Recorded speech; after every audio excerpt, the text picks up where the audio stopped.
नमो नारायण नारायणं।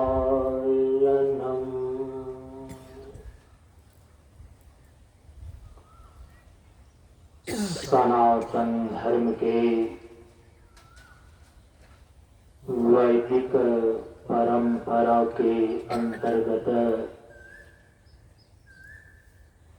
गुरु और शिष्य के बीच एवं वक्ता और श्रोता के बीच ज्ञान का आदान प्रदान होने के लिए प्रयुक्त वैदिक मंत्रों का पहले उच्चारण कर लें।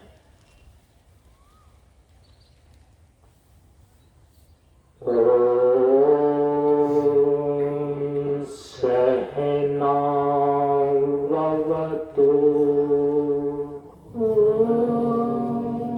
सहनौ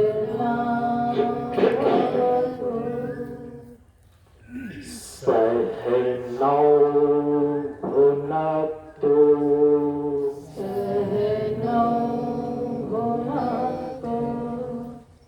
सह वीर्यं करवावहै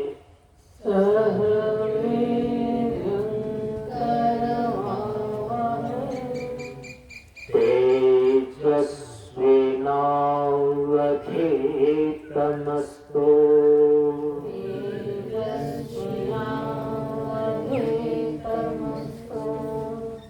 मा विद्विषावहै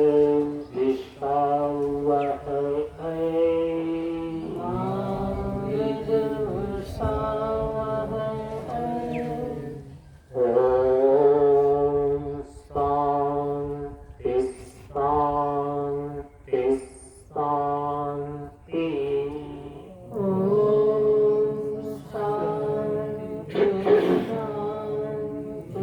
शांति।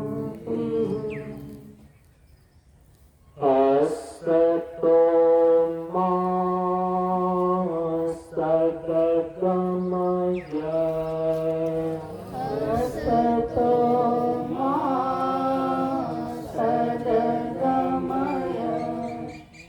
तमसो मा ज्योतिर्गमय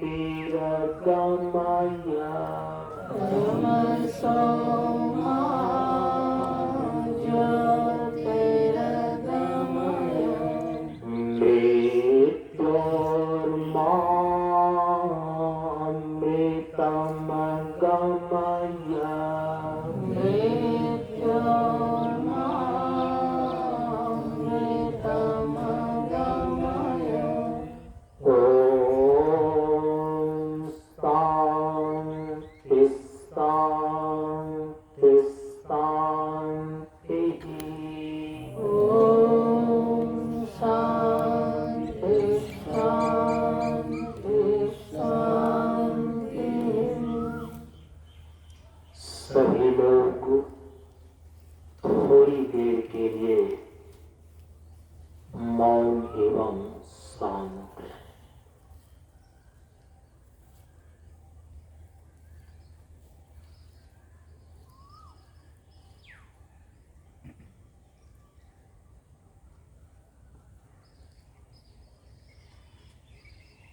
नमो नारायण। ब्रह्मानन्दं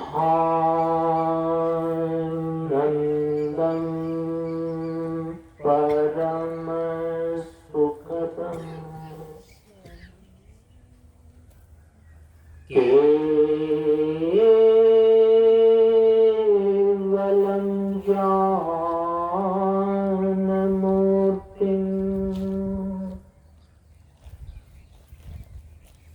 द्वन्द्वातीतं गगनसदृशं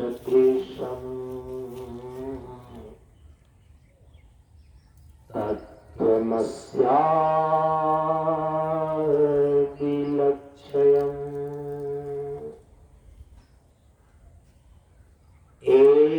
एकं नित्यं विमलमचलम्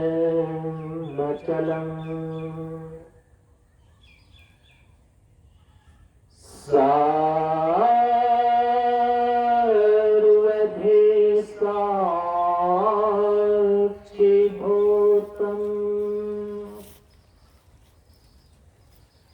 भावातीतं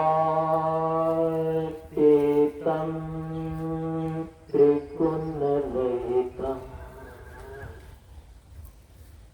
सद्गुरुं तं नमामि। सद्गुरुं तं नमामि।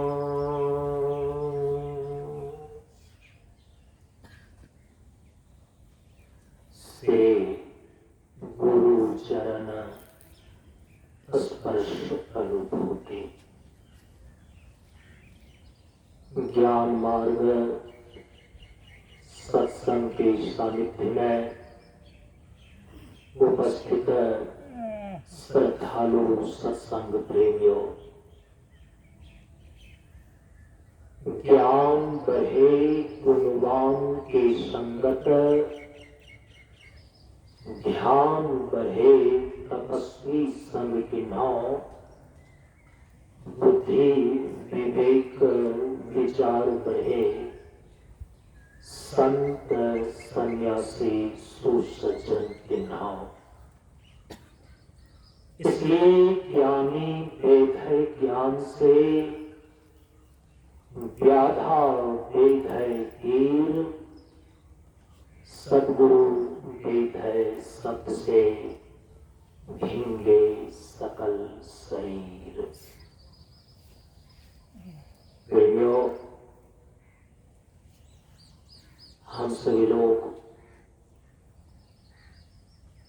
प्रशांत योगाश्रम गोवासा मंच पर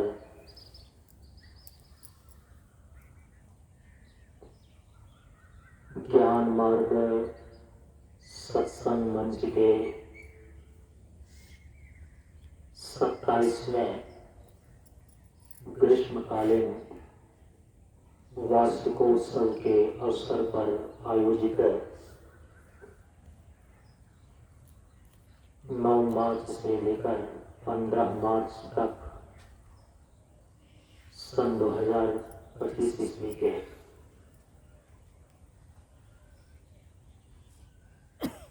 7 दिवसीय ज्ञान यज्ञ सत्संग कार्यक्रम के आज 5वें दिन के सत्संग में उपस्थित हैं। हम सभी लोग इस बार इस ग्रीष्मकालीन वार्षिकोत्सव सत्संग सत्र में सत्संग की त्रिवेणी पर विचार कर रहे हैं।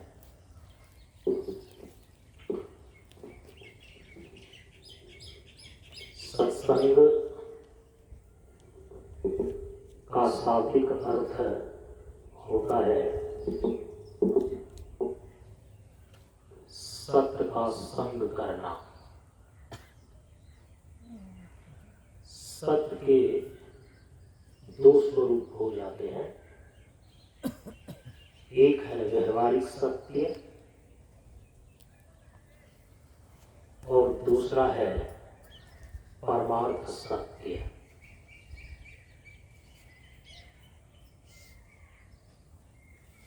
दार्शनिक दृष्टिकोण से जीव और जगत की व्यवहारिक सत्ता होने के कारण यह व्यवहारिक सत्य है।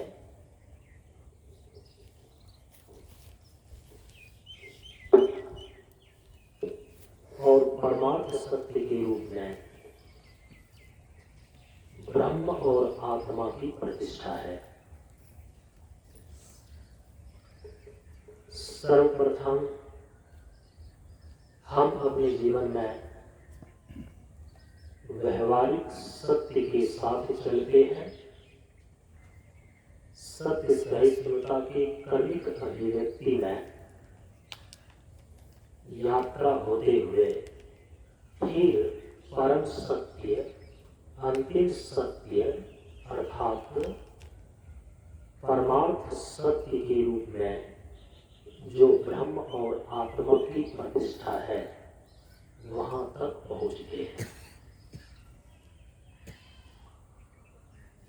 जीव और जगत की जो व्यवहारिक सत्ता है अर्थात व्यवहारिक सत्य के रूप में जो जीवन को बरकरार रखे उसे सत्य कहते हैं। परम पूज्य गुरुदेव ने इसीलिए इस प्रकार की परिभाषा अपने उपदेशों में निर्देशित किया। सत्यम ज्ञानम अनंतम ब्रह्मा। श्रुति में उपनिषद में परम सत्य के रूप में, परमार्थ सत्य के रूप में ब्रह्म तत्व का निश्चय किया है। सत्यम ज्ञानम अनंतम ब्रह्मा।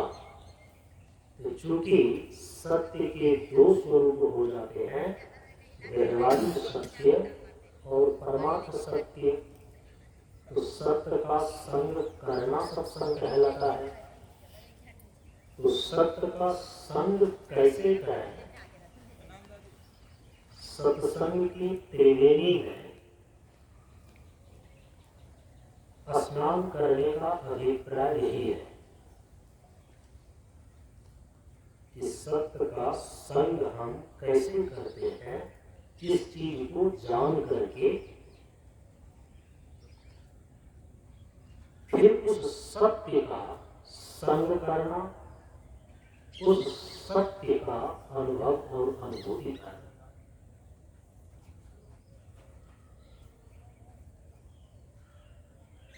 व्यवहारिक धरातल पर सत्संग की त्रिवेणी में तीन चीजें समायोजित होती हैं। पिछले 2 दिनों से आप श्रवण कर रहे हैं। चूंकि त्रिवेणी का अर्थ होता है जहां तीन चीजें आकर की मिलती है उसको बोलते हैं त्रिवेणी।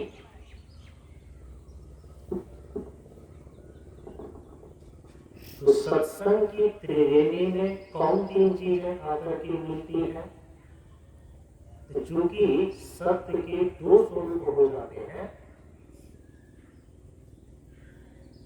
इस आधार पर सत्संग की त्रिवेणी के भी दो रूप हो जाते हैं। व्यवहारिक स्तर पर सत्संग की त्रिवेणी और दार्शनिक धरातल पर सत्संग की त्रिवेणी। व्यवहारिक धरातल पर सत्संग की त्रिवेणी में तीन चीजें समायोजित होती हैं और वे तीन चीजें हैं सेवा, संयम और स्वाध्याय। कल आप सभी लोगों ने श्रवण किया कि हमारे शास्त्रों में संत महापुरुषों के द्वारा सत्संग की जो जितनी महिमा बतलाई गई है, जिस सत्संग रूपी किले में यह जीवन सर्वतोभावेन पूर्ण रूप में सुरक्षित रहता है, जीवन की पूर्णता को प्राप्त करने के लिए इस जीवन की धारा को जिस दो किनारा से होकर चलाना पड़ता है, वो दो किनारा पहला है साधना और दूसरा है सत्संग। इसलिए परम पूज्य गुरुदेव ने तप गुण वंदना के अंदर यह निर्देशित किया कि जीवन धाराएं चले साधन संयम योग से। जीवन की पूर्णता को प्राप्त करने के लिए जीवन की धारा को कैसे चलाना, जीवन को कैसे जिया, इसी के लिए यह एक छोटा सा सूत्र परम पूज्य गुरुदेव ने प्रदान किया है। क्या सूत्र प्रदान किया? जीवन धाराएं चले साधन संयम योग से। ये है साधना का किनारा। जीवन की धारा को चलाने के लिए साधना का किनारा साधन संयम योग के रूप में। लेकिन इस साधन संयम योग की जानकारी हमें कहां से प्राप्त होती है? यह साधना का किनारा पुष्पित और पल्लवित कैसे होता है? इसके लिए परम पूज्य गुरुदेव बता रहे हैं कि सत्संगति में पाया है साधन सुंदर ध्यान। साधना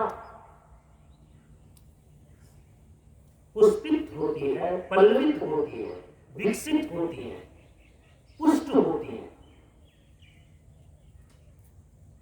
सत्संग के माध्यम से। यदि साधना एक आग है, एक अग्नि है, किसी किसी के जीवन में साधना की अग्नि प्रज्वलित होती है, और जिसके जीवन में साधना की अग्नि एक बार ठीक ढंग से उद्दीप्त हो जाए, प्रज्वलित हो जाए, जीवन के जितने विकार हैं जलकर उसमें भस्म हो जाते हैं, चित्त शुद्ध हो जाता है। और चित्त शुद्ध की स्थिति में जो सत्य स्वरूप आपका अपना वास्तविक स्वरूप है उसका यथार्थ बोध होता है। साधना की अग्नि को प्रज्वलित करने के लिए सत्संग रूपी हवा की आवश्यकता है। इसीलिए जीवन की धारा को चलाने का जो दूसरा किनारा है वो है सत्संग। साधन संयम योग की जानकारी सत्संग से प्राप्त होती है, और साधन संयम योग सदता है सत्संग के द्वारा। तो जीवन की धारा को चलाने का ये दो किनारा है, साधना और सत्संग।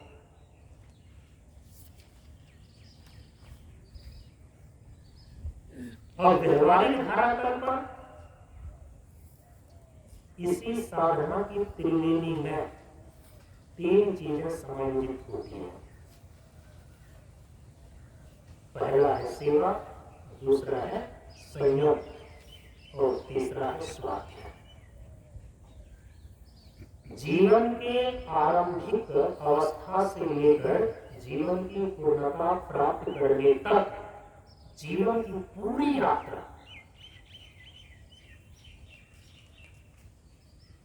सत्संग के द्वारा पूरी होती है।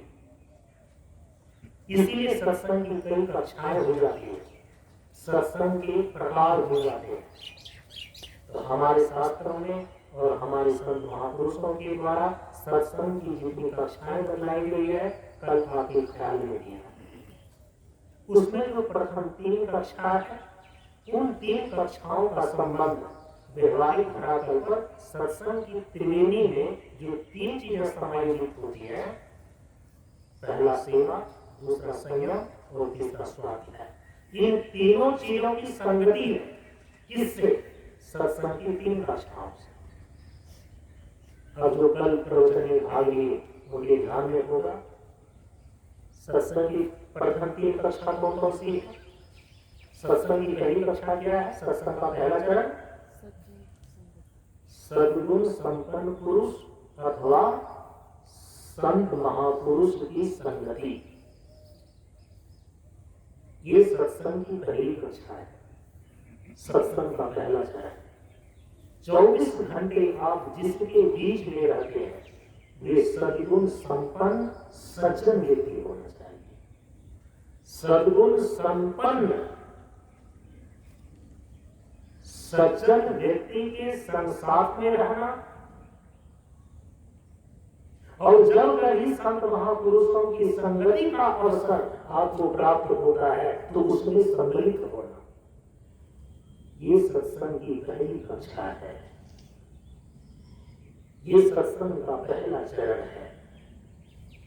सत्संग का जो दूसरा चरण है, सत्संग की जो दूसरी कक्षा है, वो है सात्विक विषयों का सेवन करना। क्योंकि आपका संपूर्ण जीवन पंच विषयों से घिरा हुआ है। रूप, रस, गंध, स्पर्श और शब्द।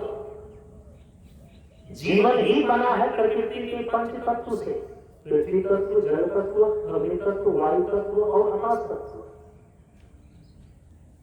पृथ्वी तत्व से समुद्भूत गंध विषय, क्योंकि पृथ्वी की तन्मात्रा है गंध। जल तत्व से समुद्भूत रस विषय, क्योंकि जल तत्व की तन्मात्रा है रस। अग्नि से समुद्भूत रूप विषय, क्योंकि अग्नि तत्व की तन्मात्रा है रूप। वायु तत्व से समुद्भूत स्पर्श विषय, क्योंकि वायु तत्व की तन्मात्रा है स्पर्श। और आकाश तत्व से समुद्भूत शब्द विषय है, क्योंकि आकाश तत्व की तन्मात्रा है शब्द। तन्मात्रा अलग है।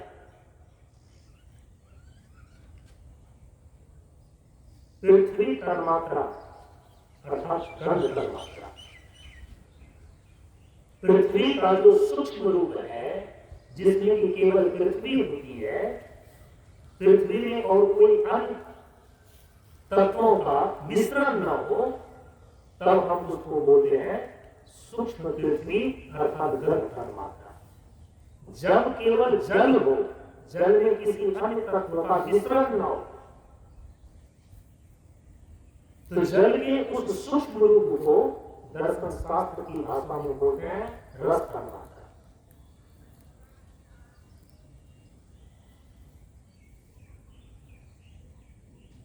जब केवल अग्नि तत्व हो, उसमें कोई अन्य तत्व मिला हुआ ना हो, तो सूक्ष्म अग्नि को रूप तन्मात्रा बोलते हैं। जब केवल वायु तत्व हो, उसमें और कोई अन्य तत्व मिला हुआ ना हो, तो सूक्ष्म वायु को स्पर्श तन्मात्रा बोलते हैं। और जब केवल आकाश हो, उसमें और किसी अन्य तत्वों की मिलावट न हो, मिश्रण न हो, उस सूक्ष्म आकाश को बोलते हैं शब्द तन्मात्रा। तन्मात्रा का मतलब ये होता है तन्मात्र, केवल वही होकर जो है, उसमें किसी अन्य चीजों की मिलावट या मिश्रण नहीं है, तब वो कहलाता है तन्मात्रा। तो सांख्य प्रस्थान तन्मात्रा शब्द का प्रयोग करता है, और वेदांत प्रस्थान उसी को अपंचीकृत पंचमहाभूत या सूक्ष्म पंचमहाभूत कहता है। सूक्ष्म पंचमहाभूत या अपंचीकृत पंचमहाभूत, उसी को बोलते हैं पंच तन्मात्रा। इसी से समुद्भूत जो स्थूल पंचमहाभूत है, स्थूल पंचमहाभूत के तारतम्य संघात से पंच विषय बनते हैं। जिस रूप विषय को अभी आप ग्रहण करते हैं, वो रूप तन्मात्रा नहीं है। स्थूल अग्नि से संबंधित रूप विषय, जो अभी आप स्पर्श की अनुभूति कर रहे हैं, ये स्पर्श तन्मात्रा नहीं है, बल्कि स्थूल वायु से समुद्भूत स्पर्श विषय। जो अभी आप गंध नासिका के द्वारा ग्रहण करते हैं, ये गंध तन्मात्रा नहीं है। तन्मात्रा अलग चीज है। तब ये जो गंध अभी नासिका के द्वारा आप ग्रहण करते हैं, सुगंध के रूप में या दुर्गंध के रूप में, ये क्या है? जो स्थूल पृथ्वी है, इससे संबंधित गंध विषय है। जो रस का पान अभी आप कर रहे हैं जीवा के कारण, ये रस तन्मात्रा नहीं है, बल्कि स्थूल जल से संबंधित रस विषय है। वैसे ही अभी जो शब्द आप सुन रहे हैं, ये शब्द तन्मात्रा नहीं है, शब्द तन्मात्रा तो सूक्ष्म आकाश होता है।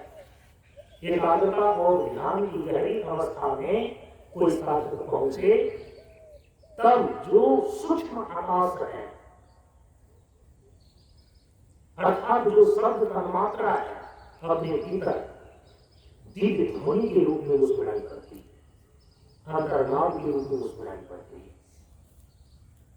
अभी आप जो शब्द आप सुन रहे हैं कर्म इंद्रियों के द्वारा, ये स्थूल आकाश से संबंधित शब्द विषय। तो पंच विषय स्थूल पंच महाभूत से समुद्भूत है। स्थूल पंच महाभूत के तारतम्य संघात से पंच विषय की स्थिति बनती है। माने पंच विषय स्थूल पंच महाभूत का तारतम्य संघात है। लेकिन जो पंच तन्मात्रा है वह तो अपंचीकृत पंच महाभूत है, वो सूक्ष्म पंच महाभूत है। माने कि वो तो सूक्ष्म जगत है, वो तो अंतर जगत का हिस्सा है, सूक्ष्म पंच तन्मात्रा। तो आपका जीवन पंच विषयों से घिरा हुआ है।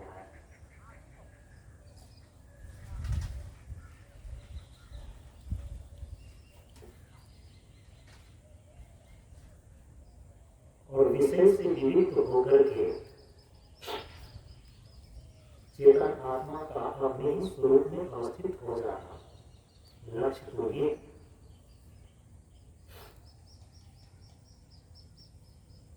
सच्चा पुरुषार्थ तो इसमें, क्योंकि कई बार बता चुके हैं, जब हमारे वैदिक ऋषि बोलते हैं जीवन के 4 पुरुषार्थ हैं और 4 पुरुषार्थ में पहला है काम पुरुषार्थ, दूसरा है अर्थ पुरुषार्थ, तीसरा है धर्म पुरुषार्थ और अंतिम में चौथा है,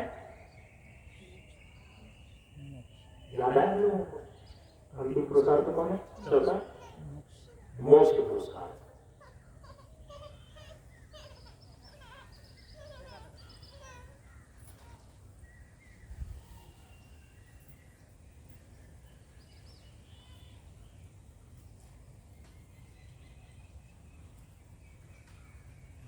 संसार के जितने विषय हैं उसकी अर्थ संज्ञा है। जितने भी विषय रूप रस गंध स्पर्श शब्द स्थूल पृथ्वी पानी प्रकाश पवन आकाश गौधन गजधन बालिक स्त्री पुत्र जितनी भी भोग्य सामग्रियां हैं हमारे शास्त्र में इन सब की अर्थ संज्ञा है। अर्थ हमारे विषय भोगने के विषय सामग्री को क्या बोलते हैं? अर्थ।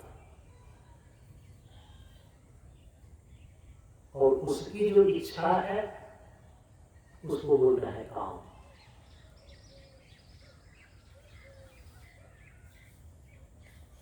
संसार के विषय को भोगने की इच्छा का नाम है काम।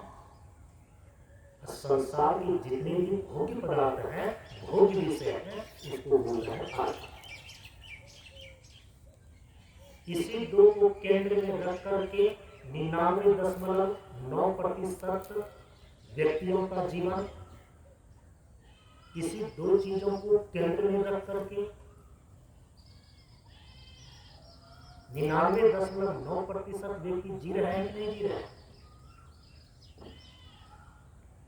संसार के विषय वस्तु को पाने की कामना है, इच्छा है, अभिलाषा है सबके अंदर। और फिर उसी अभिलाषा उसी कामना को लेकर के वो प्रयत्न कर रहा है, प्रयास कर रहा है, मेहनत कर रहा है, परिश्रम कर रहा है। अर्थोपार्जन तो अर्थोपार्जन कामोपार्जन, अर्थोपार्जन कामोपार्जन। तो संसार के जितने विषय हैं उसकी अर्थ संज्ञा है।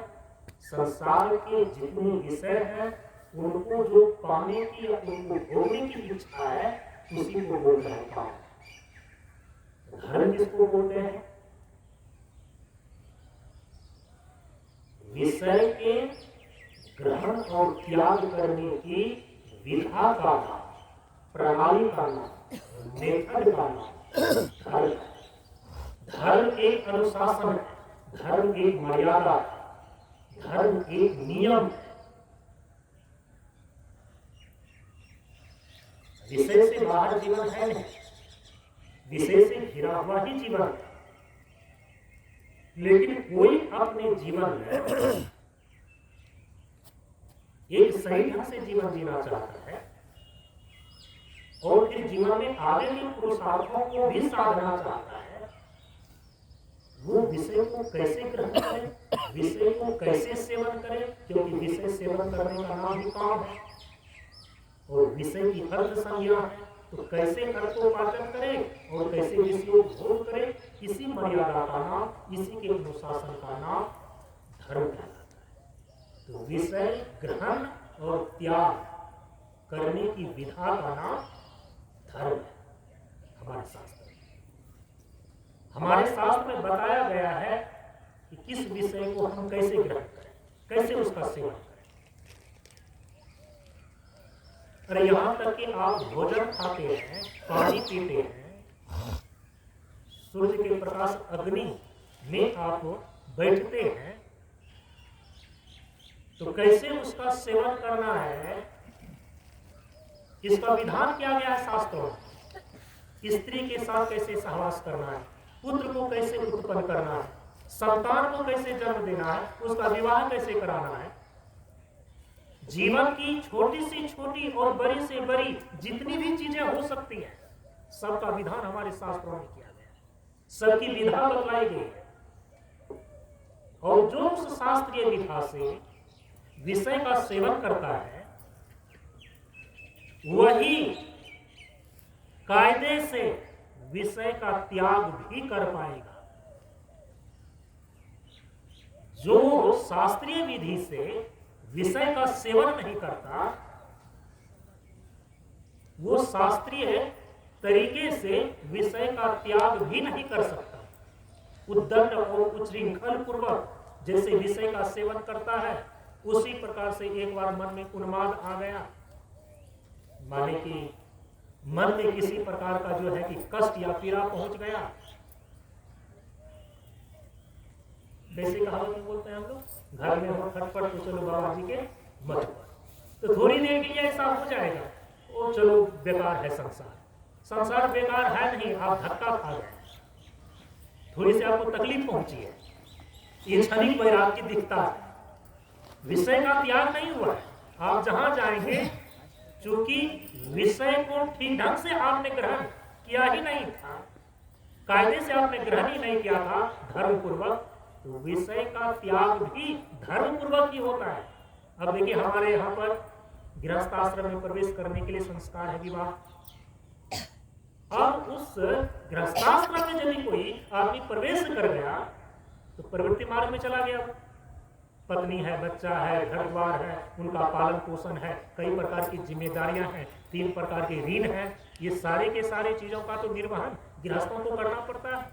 साधु महात्मा सन्यासी आ गया उनके दरवाजे पर, तो अपना भूखे रख करके पहले उनको भिक्षा देते हैं। ये गृहस्थों की मर्यादा है। इन सारे चीजों को लेकर के ही हमारे शास्त्रों में कहा गया कि धन्यों पे गृहस्थाश्रम, धन्यों पे गृहस्थाश्रम धन्य, क्योंकि शेष 3 आश्रमों का आधारशिला है। ब्रह्मचर्याश्रम का आधारशिला गृहस्थाश्रम, वानप्रस्थ का भी आधारशिला गृहस्थाश्रम, और संन्यास आश्रम का भी आधारशिला गृहस्थाश्रम।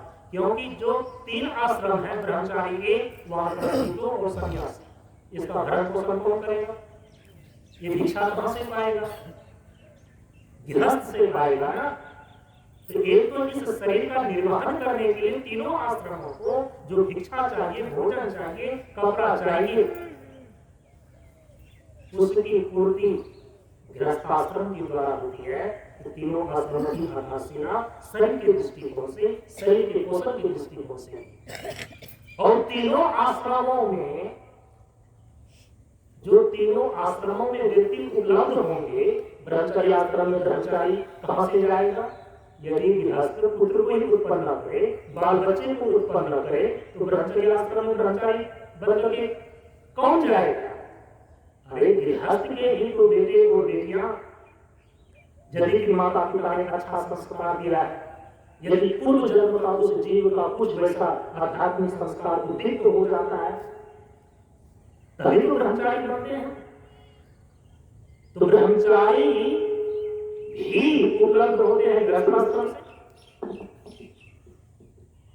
वानप्रस्थ, तो वानप्रस्थाश्रम में वानप्रस्थी, गृहस्थाश्रम में गृहस्थी की जिम्मेदारी अपने बाल बच्चे को सौंप कर जब साधना के लिए अपने जीवन को कोई सुरक्षित कर लेता है, आरक्षित कर लेता है, तब हम उसको बोलते हैं वानप्रस्थ।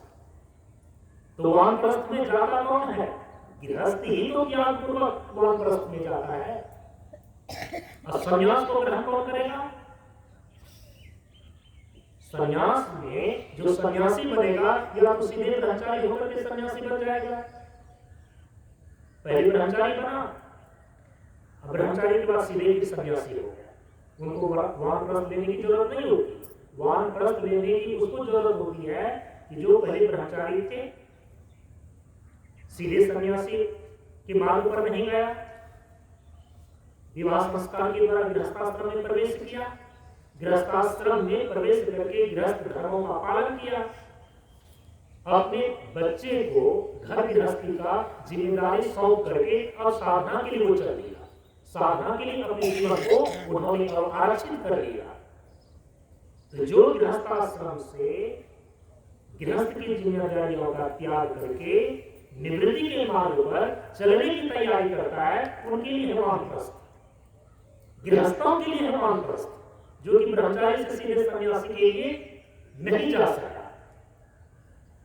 तो सन्यासी में चाहे ब्रह्मचारी से सीधे सन्यास में जाए, वो गृहस्थ के ही घर से जाएगा, बाल बच्चे। और यदि कोई वानप्रस्थ लेकर के सन्यास में जाएगा, गृहस्थ ही जाएगा। तो इस प्रकार से आप देखें तो शरीर की दृष्टि से भी 3 आश्रमों का आधारशिला गृहस्थाश्रम ही सिद्ध होता है। और तीनों आश्रमों की भरपाई करने वाला, तीनों आश्रमों में जो आश्रमी है, ब्रह्मचर्य आश्रम में ब्रह्मचारी, वानप्रस्थ आश्रम में वानप्रस्थी, संन्यास आश्रम में सन्यासी, गृहस्थ के ही यहां से जाता है। तो तीनों आश्रमों की आधारशिला गृहस्थाश्रम होने के कारण से इसलिए कहा कि गृहस्थाश्रम धन्य होगी।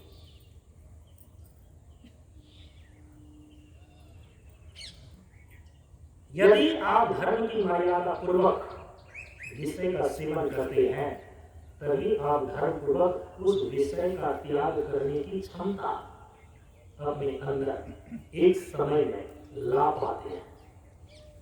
नहीं तो आपातकालीन स्थिति में, परिस्थिति जन्य स्थिति में कई बार ऐसा लगता है कि चलो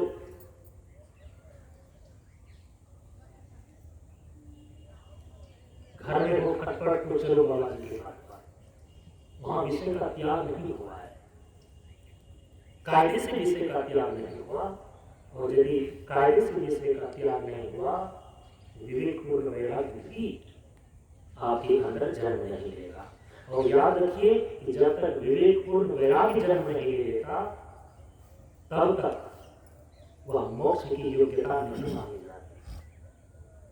विवेकपूर्ण वैराग्य ही मोक्ष पाने की योग्यता मानी गई है हमारे यहाँ पर शास्त्रों में। तो विषय का सेवन और विषय का त्याग करने की जो विधा है, शास्त्रीय विधान है, हम उसको बोलते हैं धर्म, उसको बोलते हैं धर्म। विषय का यदि त्याग हो गया, कायदे से यदि आपने विषय का त्याग किया, तो विषय का त्याग कौन कर सकता है कायदे से?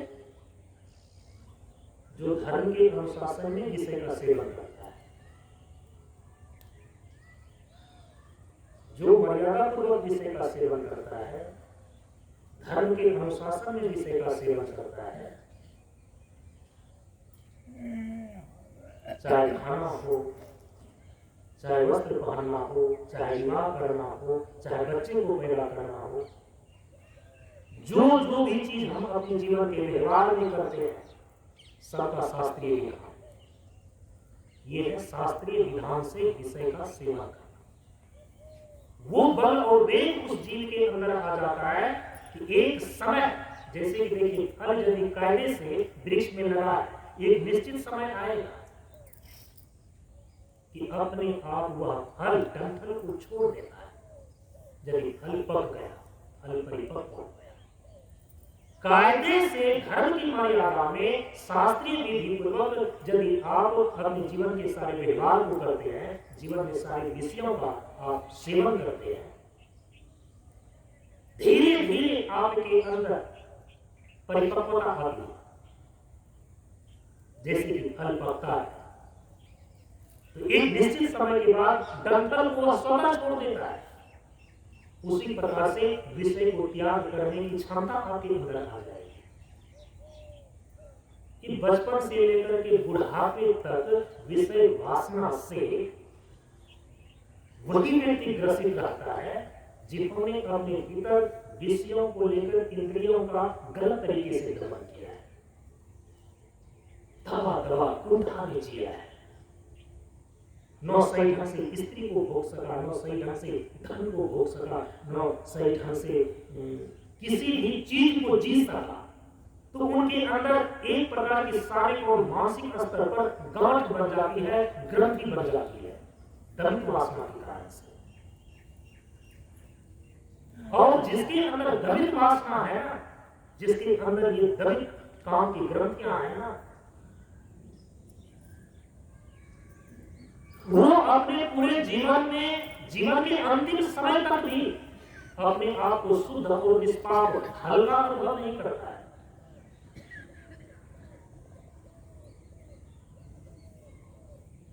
इसीलिए यदि धर्म पूर्वक मर्यादा पूर्वक विषय का आप सेवन करें तो आपके अंदर वो क्षमता आती है स्वतः एक दिन, जैसे कि फल पकने पर डंठल से स्वतः अलग हो जाता है।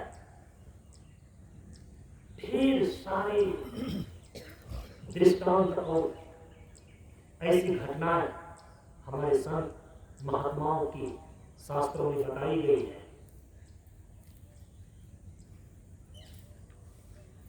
याज्ञवल्क्य ऋषि अपनी पत्नी मैत्री से कहती है कि अब गृहस्थाश्रम का समय पूरा हो गया, अब मैं वानप्रस्थ लेने जा रहा हूं। सोचिए, कर्दम ऋषि की बात तो ऐसी हुई, वे पहले साधु बने, बहुत दिनों तक तपस्या करी और प्रजापति दक्ष ने अपनी पुत्री को कर्दम ऋषि को दिया और उन्होंने स्वीकार भी कर लिया। स्वीकार करके बहुत दिनों तक गृहस्थाश्रम चला। लेकिन कर्दम ऋषि के जीवन की परिपक्वता को देखिए।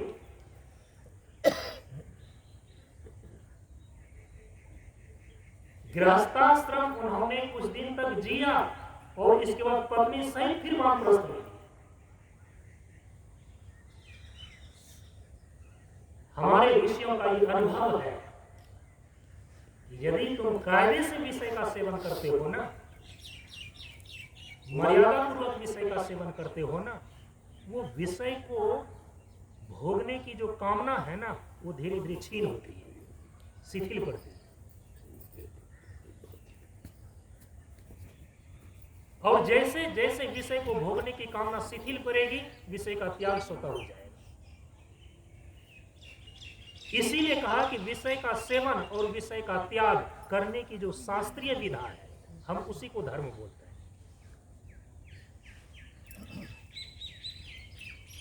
यदि कायदे पूर्वक आपने विषय का सेवन किया, एक निश्चित समय पा करके परिपक्वता आने पर उस विषय का त्याग करने की क्षमता भी आपके अंदर आ जाएगी। और जब विषय का त्याग हो जाएगा तो वो व्यक्ति विषय का भोग करता नहीं। अब उनको किसी विषय में उतनी रुचि नहीं रह जाती।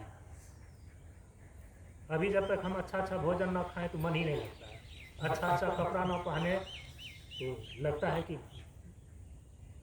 ये कोई जीवन है। हमारा जीवन तो फिर माने कि जितने ही विषय प्रपंच का रंग, अभी होली चल रहा है, विषय प्रपंच का रंग जितना ही रंगीन हो, विषय व्यक्ति को लगता है कि हमारा जीवन उतना ही अच्छा है।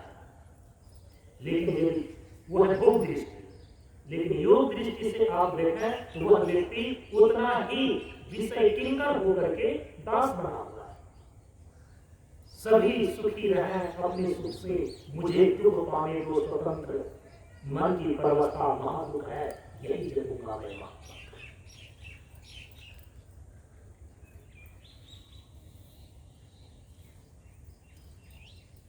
चूंकि विषय के माध्यम से सुख लेने की आदत और अभ्यास जो अभी बनी हुई है ना, इसीलिए विषय के हटते ही कई बार मन व्याकुल होने लगता है। लेकिन जैसे जैसे आपके जीवन में योग सधेगा, साधना के द्वारा आपके भीतर अंतर जगत में प्रवेश होगा, आप देखेंगे कि उस विषय के नहीं रहने पर जितना यह मन शांत आनंदपूर्ण रहता है, उतना विषय का भोग करने से शांत और आनंदपूर्ण नहीं रहता है। ये जो थोड़ा सा भी विचारवान आदमी है, थोड़ा सा भी सूक्ष्मता से सोचने वाला है, ये चीज उनको दिखने लगता है। उनके जीवन में एक ऐसा समय आ जाता है, यदि थोड़ा साधन करने वाला है, थोड़ा सा योग करने वाला है, ये छोटी सी उनको सूक्ष्म परत, ये छोटी सी सीमा उनको साफ साफ पृथक दिखने लगती है कि हम अपने जीवन में विषय का भोग करके उतना शांति और आनंद का अनुभव नहीं करते हैं जितना विषय से रहित होकर के अपने भीतर यदि अंतर जगत में कुछ अनुभूतियां उनको होने लगी, भीतर का कुछ रस उनको मिलने लगा, अनुभव वो करता है विषय भोग में जितना शांति और आनंद नहीं है, विषय से रहित होने पर उतना अपने भीतर शांति और आनंद है। और यही जब बिल्कुल स्थिर हो जाए, कौन चीज? विषय से रहित होकर, विषय से विविक्त होकर आपके भीतर जो शांति और आनंद की अनुभूति है, यह बिल्कुल स्थिर हो जाए। इसकी स्थिरता कब आती है? जो शांत स्वरूप, जो आनंद स्वरूप आपका परमार्थ स्थिति है, आपका अपना वास्तविक स्वरूप है, उसी में जब आप अवस्थित हो जाते हैं तो शांति और आनंद की स्थिरता बन जाती है। नित्य आनंद और नित्य शांति। फिर उनकी स्थिति अब विषय अनुकूल होएगा या विषय सात्विक होएगा, तभी हम शांति और आनंद का अनुभव करेंगे। ये निर्भरता उसकी समाप्त हो जाती है। जो शांत स्वरूप, आनंद स्वरूप आत्मा है, उसी में अवस्थिति जब साधक की हो जाती है तो परम पूज्य गुरुदेव कहते हैं कि तब तो वो निराधार में आनंद, प्रसन्न और संतुष्ट रहने लगता है। क्योंकि निराधार में आनंद, प्रसन्न और संतुष्ट रहना ही आत्मावान। विषय से विविक्त होकर, विषय से रहित होकर अपने में, माने निराधार में आनंद, प्रसन्न और संतुष्ट कौन रह सकता है? जो आत्मावान होगा। आत्मावान होने का मतलब क्या है? जो आत्मा आपका अपना वास्तविक स्वरूप है, वो स्वरूप निष्ठा उनकी बन गई। स्वरूप में वो अवस्थिति लाभ कर लिया। अब विषय प्रपंच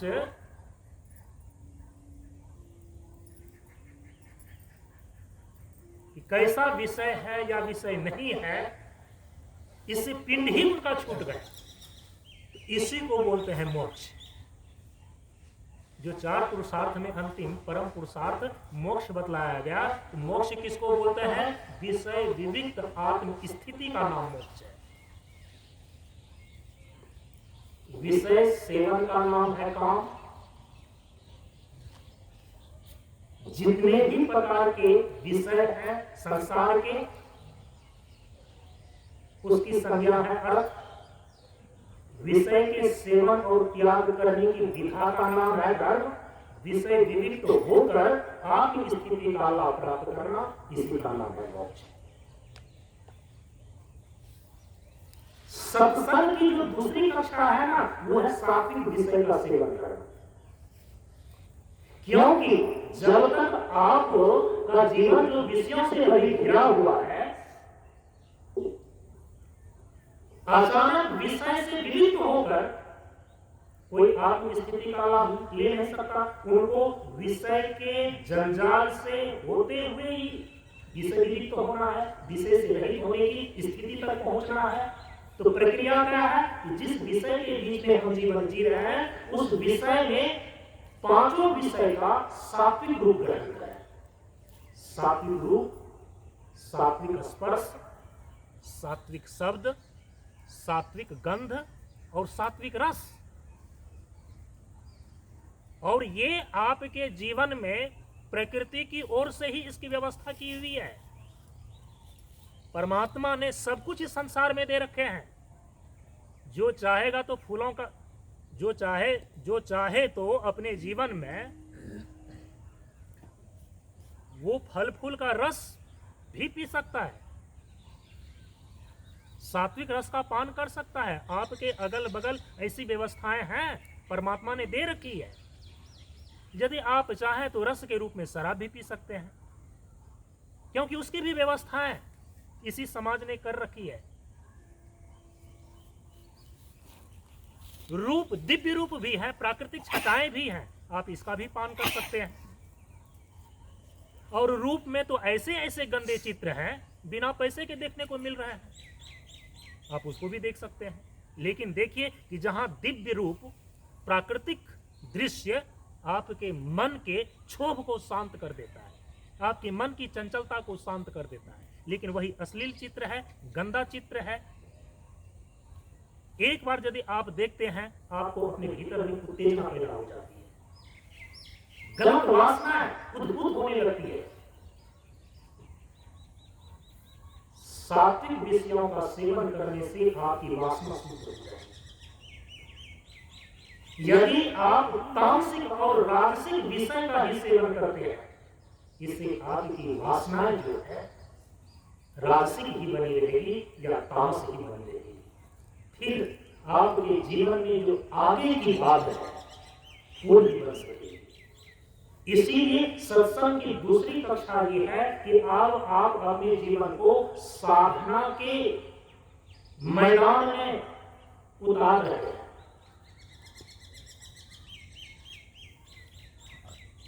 सात्विक विषयों का सेवन,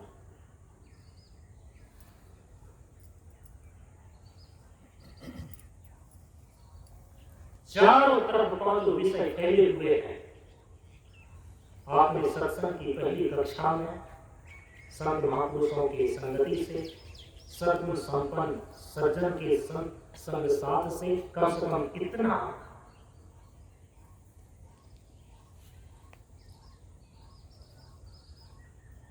संस्कार,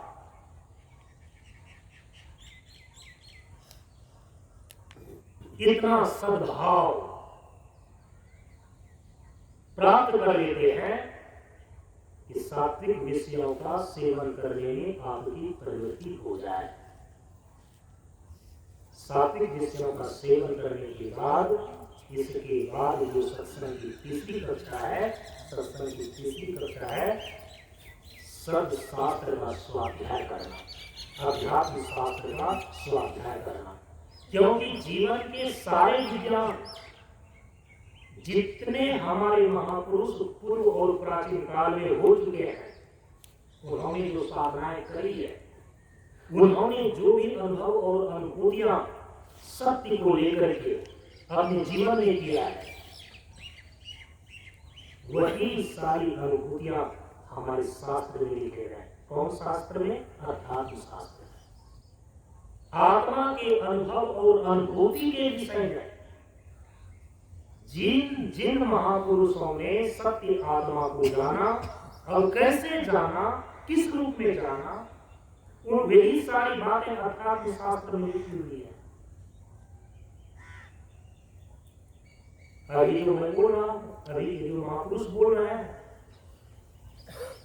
यदि इसको सुरक्षित रखा जाए और ये बातें यदि प्रमाणित है, शास्त्रीय है, यही कालांतर में जाकर के फिर शास्त्र का रूप ले लेता है। समझ रहे हैं इस चीज को? क्योंकि अपने समय में कोई भी महापुरुष अपने साधना का, अपने तप का, अपने अनुभव और अनुभूति की बात करते हैं और वही लिखित कर दिया जाए, वही सुरक्षित रख दिया जाए, तो आगे की पीढ़ियों के लिए वही शास्त्र बन जाता है। इसलिए हमारे यहाँ पर शास्त्र की कैटेगरी है, एक है श्रुति, दूसरा है स्मृति, तीसरा है पुराण और चौथा है इतिहास। मुख्य 4 भागों में हमारे शास्त्र बचे हुए हैं। ये शास्त्र की श्रेणियां हैं। वेद और श्रुति किसी व्यक्ति का लिखा हुआ नहीं है। जो सत्य सिद्धांत है, जो परमात्मा के द्वारा ही प्रेषित है, कैसे सृष्टि चली है, सृष्टि में कौन कौन से तत्व किस रूप में काम करते हैं, ये जो शास्त्र संविधान है, इसी का नाम श्रुति या वेद है। श्रुति के सिद्धांतों के, तत्वों के दृष्टा होते हैं ऋषि, वेदों के रचयिता नहीं होते। हाँ, लेकिन स्मृति कोटि का जो ग्रंथ है, वे हमारे संत महापुरुषों की स्वयं के अनुभव और अनुभूति, जो वेद शास्त्र प्रमाणों के आधार पर उन्होंने साधना के माध्यम से किया है, वो जब लिखित हो जाता है तो उनको बोलते हैं स्मृति। याज्ञवल्क्य स्मृति है, व्यास स्मृति है, मनु स्मृति है। शास्त्र, वेद अर्थात श्रुति प्रमाण के आधार पर जब संत महापुरुष स्वयं साधना और तप करते हैं और वे अपने अनुभव और अनुभूति को प्रवचन के माध्यम से, उपदेश के माध्यम से जब उनको लिखित करते हैं, तब वो स्मृति बन जाती है। उसको बोलते हैं स्मृति कोटि का ग्रंथ। वेद के तात्पर्य को, वेद के वेदार्थ को समझाने के लिए स्वयं भगवान वेदव्यास ने 18 प्रकार के पुराणों की रचना किया है और उस पुराणों में वेद के सिद्धांतों को समझाने की 2 शैली अपनाई गई है। एक है कथात्मक और दूसरा है प्रतीकात्मक। वेद के सिद्धांतों को जब कथात्मक और प्रतीकात्मक शैली में लिखी जाए, विस्तृत की जाए, उसी का नाम है पुराण। पुरा अपि नामा इति पुराणा। जो परम पुरातन सनातन तत्वों को नवीन तरीके से प्रतिपादित किया गया है, जिसकी नवीनता हमेशा ही बनी रहती है। पुरा अपि नवा इति पुराणा, तब हम उसको पुराण बोलते हैं। तो पुराण कोटि के ग्रंथ श्रीमद् भागवत महापुराण, श्रीमद् देवी भागवत महापुराण, विष्णु पुराण, नारद पुराण, 18 पुराण, 18 उप पुराण, 18 उप पुराण, जो भगवान वेदव्यास के द्वारा लिखे गए। ये शास्त्र की तीसरी कोटि है। पहली कोटि है श्रुति, दूसरी कोटि है स्मृति, तीसरी कोटि है पुराण और चौथी कोटि है इतिहास। और इतिहास के रूप में 2 ग्रंथ स्वीकार किए जाते हैं, जिसमें संपूर्ण विश्व के ऐतिहासिक चीजों को उसमें चरित्र के माध्यम से गुंफित किया गया है। और ऐतिहासिक ग्रंथ में ये 2 ग्रंथ हैं, महाभारत और रामायण। रामायण और महाभारत ये इतिहास ग्रंथ हैं हमारे सनातन परंपरा में। समझ रहे हैं? इसीलिए स्वाध्याय का मतलब होता है इन शास्त्रों का अध्ययन करना कम से कम 20 मिनट प्रतिदिन। ये सत्संग की जो 3 कक्षा है ना, प्रथम 3 कक्षा,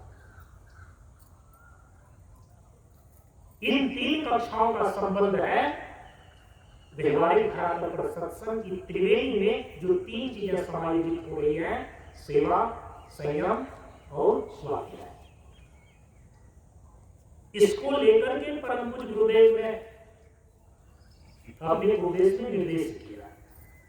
व्यवहारिक धरातल पर सत्संग की त्रिवेणी में जो पहली चीज है सेवा, तो सेवा के संबंध में परम पूज्य गुरुदेव क्या कह रहे हैं? तन सेवा साधन, जन सेवा सिद्धि। सेवा से है सद्गुण आते, जिससे जीवन सुखमय होता। जिसमें सेवा भाव नहीं तो सुख शांति चैन कहां होगा। ये सेवा माध्यम है और इसकी संगति सत्संग की पहली कक्षा से। जो संत महापुरुषों की संगति है ना, संत महापुरुषों का संग प्राप्त करना है ना, कैसे आप प्राप्त करेंगे बताइए? केवल और केवल सेवा के माध्यम से। आप संत महापुरुषों के यहां पर चले जाएं, आप ज्यादा देर तक उनके संगत का, बहुत ज्यादा समय तक आप वो लाभ नहीं उठा सकते यदि सेवा की भावना नहीं होगी। कहीं भी आप चले जाए, संत महापुरुषों के संग का लंबे समय तक लाभ उठाने का केवल और केवल एक ही तरीका है, सेवा। इसलिए भगवान श्री कृष्ण ने अर्जुन को कहा, है अर्जुन, विषय विमुक्त होकर आत्म अवस्थिति प्राप्त करने के लिए जो 3 योग्यताएं शिष्य में चाहिए, उन 3 योग्यताओं में एक योग्यता है सेवा। परिपालन, परिप्रश्न, सेवा, तद्विधि। इन 3 योग्यताओं को लेकर के ही कोई उस आत्मा को जान सकता है। किसके पास जाएगा तो उस आत्मा को जानेगा? ज्ञानी ना, तत्वदर्शी ना। जो संत महापुरुष है उनके पास जाओ, उनका संगत करो, और उनका संगत करने में यदि लंबे समय तक आपको रहना है, गए, प्रणाम किया, आशीर्वाद लिया, औपचारिकता हो गई और चल दिए। संत महापुरुषों का इतना दर्शन करने मात्र से ही पुण्य प्राप्त होता है, आशीर्वाद आपको मिलता है, लेकिन इतने मात्र से आपके जीवन का उद्धार नहीं होगा। समझ रहे हैं इस चीज को? कैसे बोलते हैं, क्षण मात्र से ही संत का दर्शन पुण्यकारी हो जाता है। एक घड़ी आधो घड़ी आधो में पुण्य भाग, तुलसी संगत साधु के हरण कोटि अपराध। अपराध का हरण हो जाएगा, पुण्य आपको ले जाएगा। लेकिन जीवन का उद्धार, जीवन में अपने परमात्मा स्वरूप को जानने का ज्ञान, ये गए तुरंत दर्शन किए और भागे ऐसे प्राप्त नहीं होता। जाइए आप छांदोग्य उपनिषद में पढ़ करके देखिए, स्वयं देवराज इंद्र ब्रह्मा जी के पास जाते हैं ज्ञान प्राप्त करने के लिए। कितने दिनों तक गुरुकुल में वास करना पड़ता है? क्या गुरुकुल में ऐसे ही आप वास कर देंगे बिना सेवा की भावना? भगा दिए जाएंगे। संत महापुरुषों की संगति लंबे समय तक आप एक ही तरीके से प्राप्त कर सकते हैं, केवल सेवा की भावना से। और सेवा में याद रखिए बहुत सारी चीजें आती है। तन की सेवा होती है, आश्रम की सेवा होती है, कई माध्यम से सेवा होती है, लेकिन उन सारी सेवाओं में जो मुख्य चीजें हैं वो है आज्ञाकारिता। आज्ञा सम नहीं सुसाहिब सेवा। आज्ञा का उल्लंघन करके अपने मनमाने ढंग से सेवा, वो सेवा नहीं कहलाता है। समझ रहे हैं इस चीज को? आज्ञा सम नहीं सुसाहिब सेवा, आज्ञाकारी होकर के ही सेवा किया जाता है। क्योंकि सेवा का लक्ष्य है जिस स्वामी का, जिस सेव्य का आप सेवा कर रहे हैं, उनकी प्रसन्नता, उनकी तृप्ति, उनका पोषण। अरे किसी वृक्ष का जड़ काट करके थोड़े पानी डाला जाता है। आज्ञा का उल्लंघन करके यदि आप सेवा कर रहे हैं तो मानो कि वृक्ष का जड़ काट करके इसके बाद आप पानी डाल हो रही है वृक्ष की सेवा और दे देगा फल को। ऐसा होता है क्या?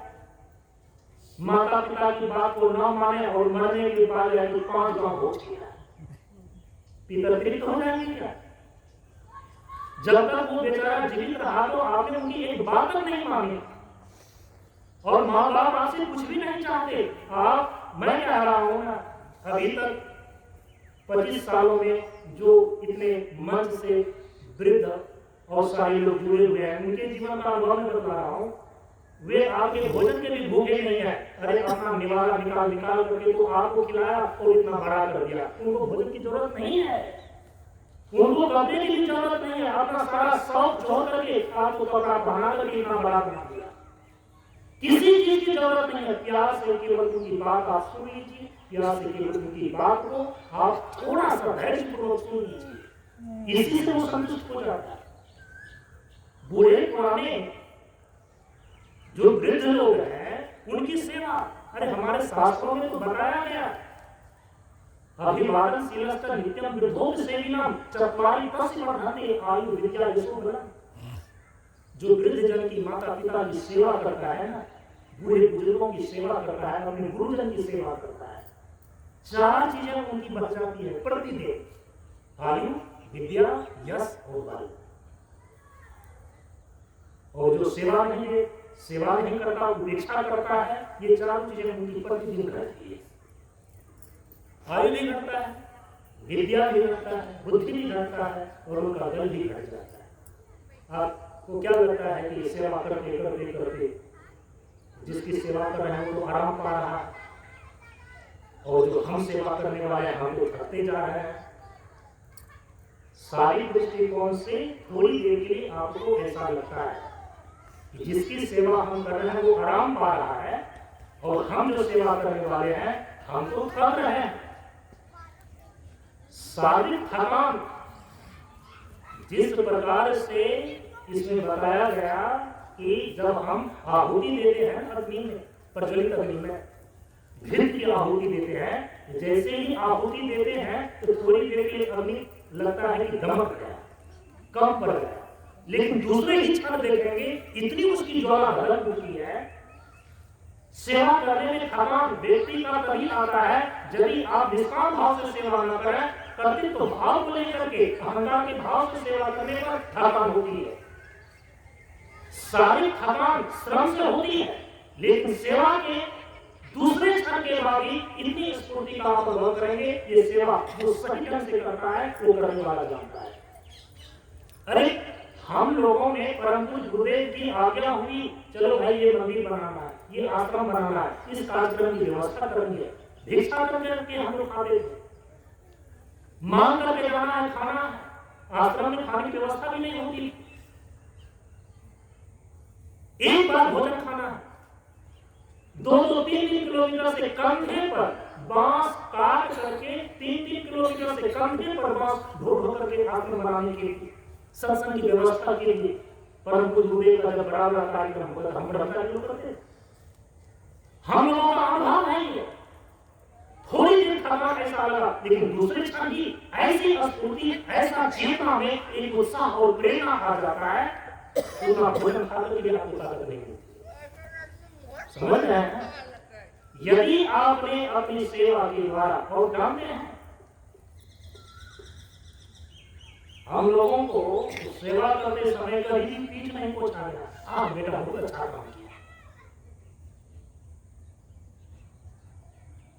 सेवा करें और गुरु के मुख से प्रशंसा सुने, ये तो सपना ही है। रोज डांट पड़ती थी, रोज डांट पड़ती थी। मैं आपको बताता हूं,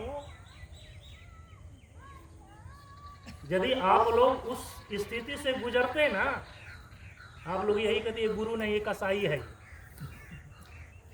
समझ रहे हैं?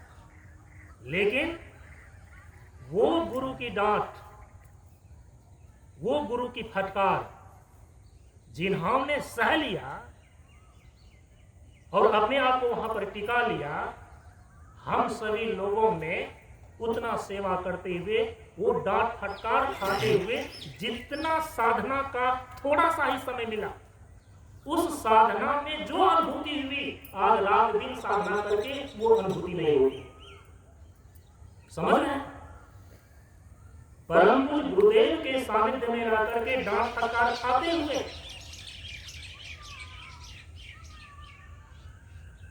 सेवा करते हुए,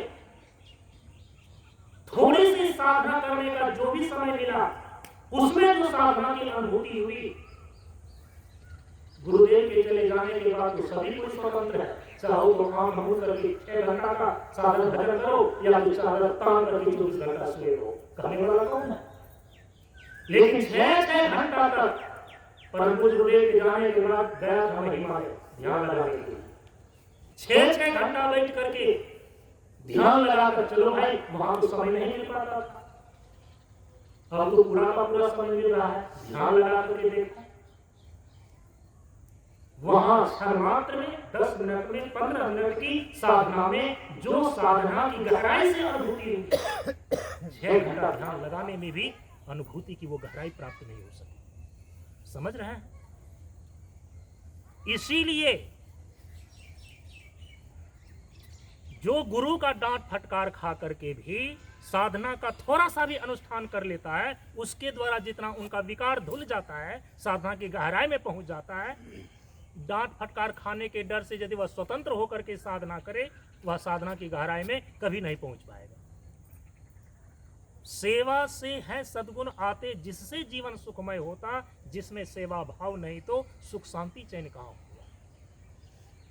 गुरु के पास, संत महापुरुषों के पास लंबे समय तक आप उनकी संगति में तभी रह सकते, उनके संग का लाभ आप तभी उठा सकते जब आप सेवा की भावना में रहेंगे। सेवा ही केवल वह माध्यम है। और सेवा करने में मैंने आपको बता दिया, केंद्रीय शब्द है आज्ञाकारिता।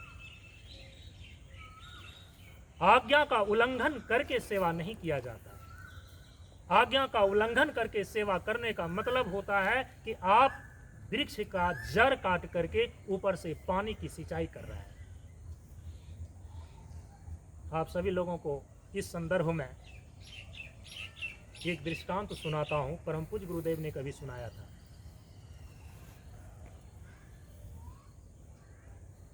रघुकुल वंश में एक बहुत बड़े प्रतापी राजा हुए, राजा दिलीप, नाम सुना है ना? वो निसंतान थे। पहले उनको संतान की प्राप्ति नहीं हुई थी, निसंतान का दोष था। रघुकुल के जो कुल गुरु थे, ब्रह्मर्षि वशिष्ठ जी थे, उनके पास गए राजा दिलीप। राजा दिलीप ने कहा कि प्रभु गुरुदेव, राजघराना है, राजपद है, सब कुछ है, जीवन में किसी चीज की कमी नहीं है, लेकिन राज्य को आगे चलाने के लिए उत्तराधिकारी कोई नहीं है, क्योंकि अभी तक मेरे कोई पुत्र नहीं हुए और उम्र के 50वां साल बीत रहा है, गृहस्थाश्रम का समय अब जा रहा है। गुरु वशिष्ठ ने राजा दिलीप का विनती सुन करके, प्रार्थना सुन करके उन्होंने कहा कि जाओ। ये नहीं कहा कि मैं ये कर दूंगा, मैं वो कर दूंगा, कहा कि जाओ सेवा करो। किसकी सेवा करो? कहा कि मेरी कुटिया के पीछे कामधेनु है और कामधेनु की बेटी है नंदनी। कामधेनु गौ, और उनकी बेटी का नाम है नंदनी। उस नंदनी को ले जाओ और तुम सेवा करो।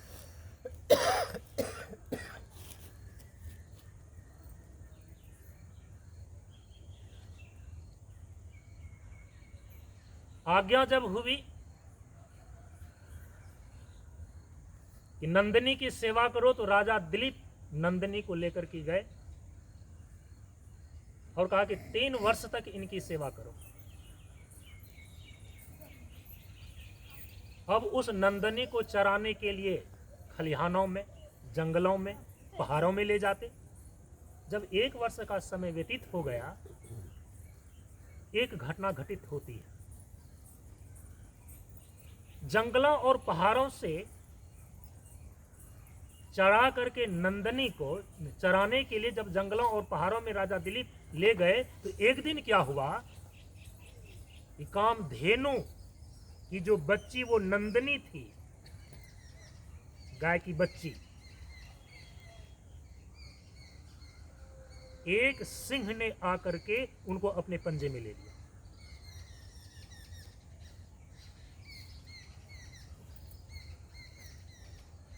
राजा दिलीप की जब नजर जाती है, राजा दिलीप ठहरे क्षत्रिय, और क्षत्रियों का धर्म है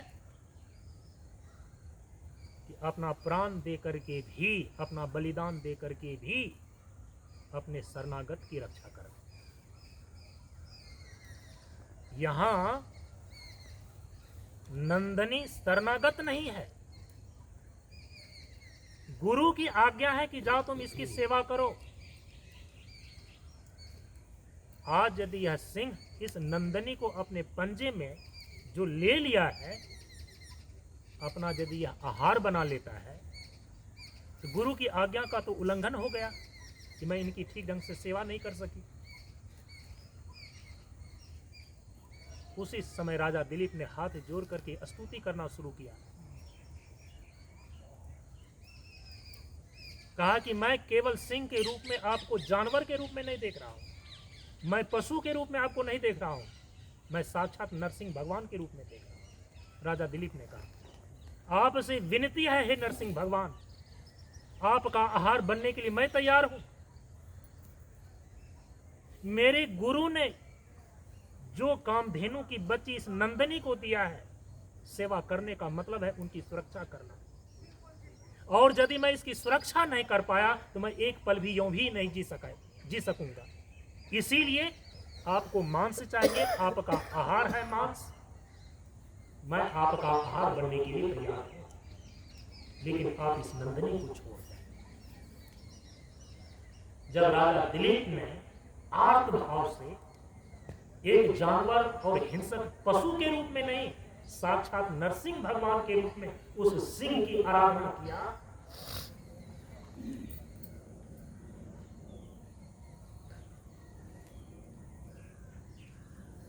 राजा दिलीप क्षत्रिय थे, चाहते तो अपने तर्क से बाण निकाल करके, इतने वो कुशल थे, बेच करके नंदनी को सिंह के पंजे से छुड़ा सकते थे, लेकिन हिंसा का प्रयोग उसने नहीं किया। और योग दर्शन में एक सूत्र आया है कि अहिंसा प्रतिष्ठायाम वैरभाव त्याग। एक हिंसक पशु ही अपना वैरभाव त्याग देता है यदि कोई अहिंसा में प्रतिष्ठित हो गया। राजा दिलीप की आत्म प्रार्थना सुन करके सिंह ने उस नंदनी को मुक्त कर दिया, और राजा दिलीप उन्होंने कहा कि इस नंदनी को अपने गुरु आश्रम में पहुंचा करके, अपने गुरु के वचन की रक्षा करके, मैं एक क्षत्रिय आपको वचन देता हूं कि आपका आहार बनने के लिए इसी जगह पर मैं उपस्थित होऊंगा, आप थोड़ी सी प्रतीक्षा करें। राजा दिलीप ने नंदनी को लिया और दौड़ कर गया आश्रम पहुंचाने के लिए। कहा कि गुरुदेव, आपने 3 वर्ष तक इनकी सेवा करने का हमें आज्ञा दिया था, लेकिन 1 वर्ष के अंदर ये घटना घट गई। मैं प्रमादी नहीं था, मैं सतर्क ही था, मैं चौचक ही था, मैं चौकन्ना ही था, लेकिन उस पहाड़ों में, उस जंगलों में एक सिंह ने अपने पंजे में इस नंदनी को ले लिया और बड़ी मुश्किल से विनती करके, प्रार्थना करके मैंने इसको छुड़ाया, और आपकी अमानत मैं आपको वापस करने के लिए आया हूं, क्योंकि मैंने वचन दे दिया है, मैंने वचन दे दिया है उस सिंह को कि मैं आपका आहार बनने के लिए थोड़ी देर में ही आपके सामने मैं उपस्थित होऊंगा, तो मैं जा रहा हूं उसका आहार बनने के लिए। गुरु वशिष्ठ ने कहा कि क्षत्रियों को वचन की रक्षा करनी चाहिए, क्योंकि रघुकुल रीत सदा चली आई, जान जाए पर वचन न जाई। जाओ हे राजन, अपने वचन की रक्षा करो, यही तुम्हारे कुल की रीति है। और राजा दिलीप गुरु की आज्ञा को लेकर के जाते हैं उस पहाड़ों पर। सिंह वहां पर प्रतीक्षा कर रहा था। ज्यों ही राजा दिलीप सिंह का आहार बनने के लिए उनके मुख में प्रवेश किए,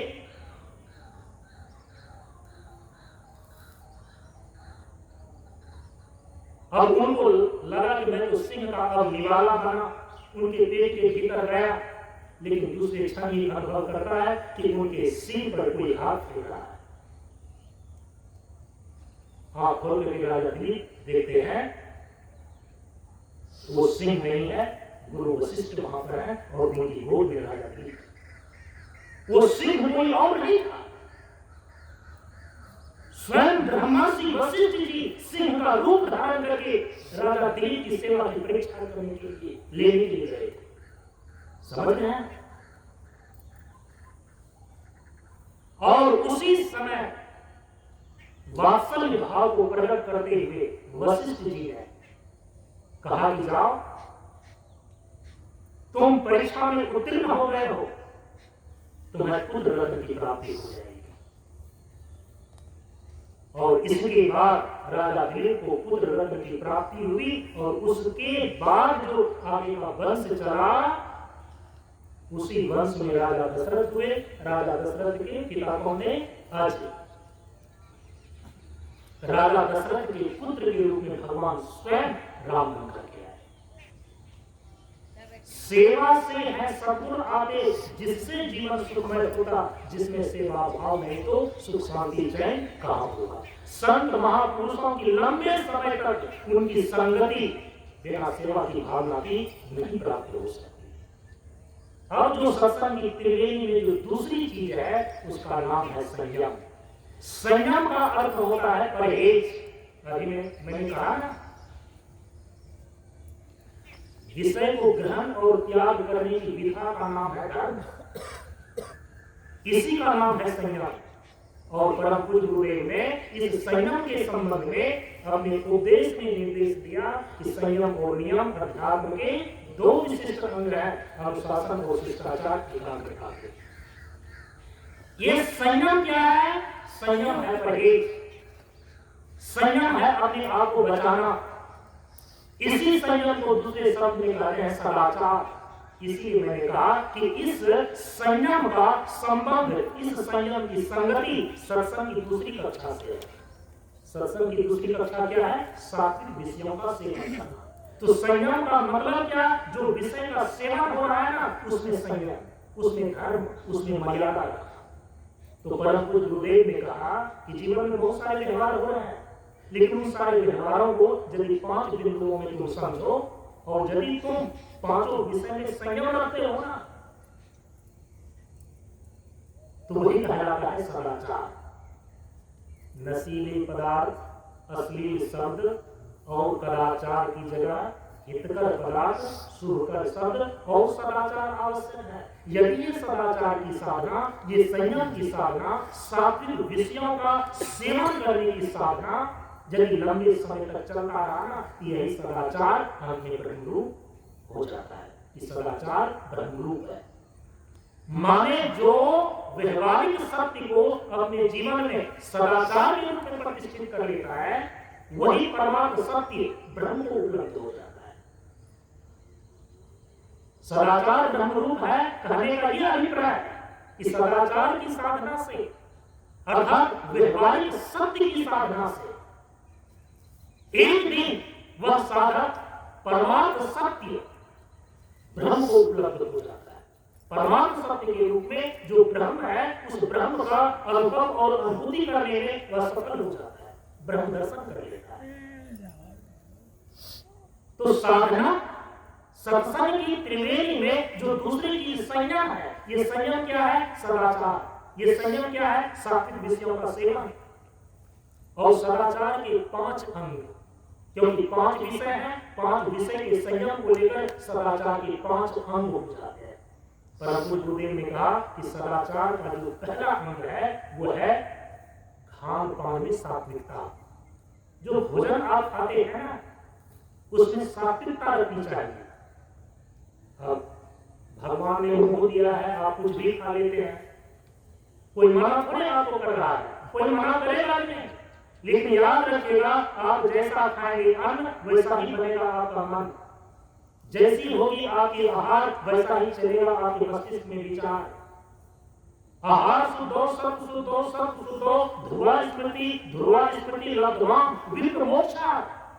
छांदोग्योपनिषद में आहार शुद्धि की साधना के संबंध में उपलब्धि बताया कि आहार शुद्धि की साधना के द्वारा, सदाचार की साधना के द्वारा, वो चाहे विप्र मोक्ष, जो परम पुरुषार्थ मोक्ष है, उसकी योग्यता को प्राप्त कर लेता है। क्योंकि आहार की शुद्धि से सत्व की शुद्धि होती है, माने अंतःकरण मन उसका शुद्ध हो जाता है। तो खान पान में सात्विकता, ये पृथ्वी तत्व से संबंधित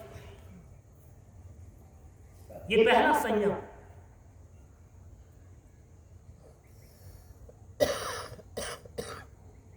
सदाचार का जो दूसरा है अंग, वो है रहन सहन में स्वच्छता, जल तत्व से संबंधित। जहां भी रहते हैं स्वच्छ रखें, क्योंकि कि पाचन सांच होने से ज्ञान अभ्यास हो जाता है। स्वच्छता और शुद्धता होने पर ही, क्योंकि शुद्धता ज्ञान की जननी है, सत्वात् संजायते ज्ञानम्। भगवान श्री कृष्ण कहते हैं कि जहां स्वच्छता है, जहां शुद्धता है, वहीं पर ज्ञान उत्पन्न होता है, ज्ञान का रास्ता मिलेगा, आपकी बुद्धि विकसित होगी। इसीलिए रहन सहन में स्वच्छता रखें। स्वच्छता भगवान का दूसरा नाम है। कई जगह आपने लिखा हुआ, पढ़ा होगा कि स्वच्छता देवत्व के निकटतम है।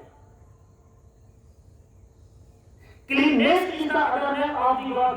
भगवान का दूसरा नाम स्वच्छता है। क्लीननेस, स्वच्छता भगवान का दूसरा नाम है। Cleanness is the other name of the God.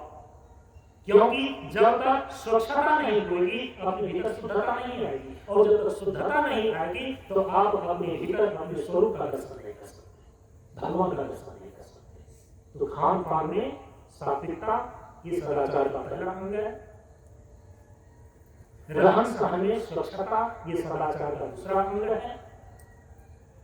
आचार विचार में शुद्धता, अग्नि तत्व से संबंधित आचार विचार में शुद्धता, ये सदाचार का तीसरा अंग है। क्योंकि स्वच्छता यदि बाहरी स्तर पर है तो शुद्धता आंतरिक स्तर पर है। ये नहीं कि बाहर जो है कि केवल साफ सुथरा रह रहे हैं, और भीतर जो है बाहर की स्वच्छता का प्रभाव अंदर पड़ता है, और अंदर की मलिनता का भी, अंदर यदि मलिनता है उसका प्रभाव बाहर भी दिखता है। जो व्यक्ति भीतर से गंदा रहता है, बाहर गंदा ही करता है, और जो भीतर से शुद्ध रहता है वो बाहर की गंदगी पसंद नहीं करता, वो बाहर स्वच्छ रहता है, स्वच्छता पसंद करता है। जैसे कि आपके घर के बाहर गंदा नाली में पानी चल रहा हो, उसका दुर्गंध, उसकी बात कभी कभी घर के अंदर भी आ जाता है, और घर के अंदर यदि मांस मछली कोई पका रहा हो, अब देखिए उनका दुर्गंध घर से बाहर भी जाता है। तो अंदर की चीजें बाहर होती है, और बाहर की जो चीजें होती है वो अंदर को प्रभावित करती है। इसलिए परम पूज्य गुरुदेव ने कहा कि पहले रहन सहन में बाहर स्वच्छता, इसके बाद कहा कि भीतर जो है आचार विचार में कुछ शुद्धता। सदाचार का जो चौथा अंग है वो वायु तत्व को लेकर है कि चाल चलन, क्योंकि वायु है गतिशील। चाल चलन में सभ्यता, सभ्यता का मतलब होता है शिष्टाचार। न चलने का ढंग मालूम है, न बैठने का ढंग मालूम है, न खड़ा होने का ढंग मालूम है। अब धर्मा जैसे व्यवहार करना, सारी इंद्रियों से शिष्ट व्यवहार करना शिष्टाचार है, डिसिप्लिन, इंद्रियों का संयम, इसको वो है चाल चलन में सभ्यता। सभ्य व्यक्ति का अलग ही लक्षण होता है, मनुष्य व्यक्ति का बिल्कुल लक्षण ही अलग होता है। अंतिम में जो सदाचार का पांचवा अंग बतलाया, कहा कि वो है बोल चाल में सत्यता और मधुरता। ये आकाश तत्व को लेकर है। सदाचार के ये 5 अंग, यही पांचों विषयों को लेकर के 5 प्रकार के संयम कहलाते हैं। इसका यदि आप पालन करते हैं, आपको अध्यात्म में जाने का, प्रवेश पाने का रास्ता मिल जाता है। आत्मा की ओर अभिमुख वृत्ति उत्पन्न होती है संयम और नियम का पालन करने से। इसलिए योग में संयम और नियम के 5 अंग बतलाए गए।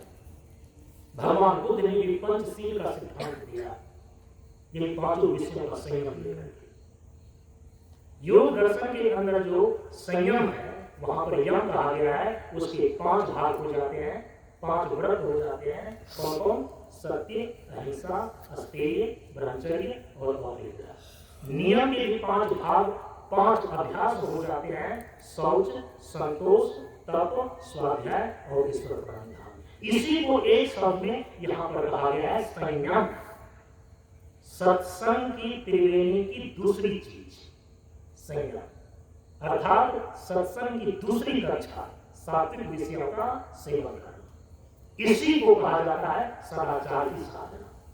इसी को कहा जाता है कि अपने जीवन को 5 महापापों से, 5 विकारों से अलग रखना, बचा करके रखना। व्यभिचार, चोरी, नशा, हिंसा और झूठ, ये 5 महापाप। इन 5 महापापों से अपने आप को अलग रखना, इन 5 महापापों से अलग होकर के, परहेज करके, इससे बचा करके अपने जीवन को चलाना, ये संयम की साधना है। तो संयम की साधना करने वाले कभी कभी इतना बड़ा व्रत ले लेते हैं ना, सुन करके आपको आश्चर्य होगा। परम पूज्य गुरुदेव ने एक बार हम सभी लोगों को एक कहानी बताई कि 2 ऋषि हुए, एक का नाम था शंख और दूसरे का नाम लिखित। शंख था बड़ा भाई और लिखित था छोटा। यों तो था जुलूम, लेकिन माता पिता का ऐसा संस्कार, पूर्व जन्म की ऐसी कमाई कि दोनों बचपन में ही साधु बन गए। घर छोड़ करके जंगल में गए और तपस्या करने लगे। एक ही जंगल के एक कोने में शंख अपनी कुटिया बना करके तपस्या कर रहा है, और उसी जंगल के दूसरे कोने में, दूसरे किनारे पर उसका छोटा भाई लिखित कुटिया बना करके तपस्या कर रहा है।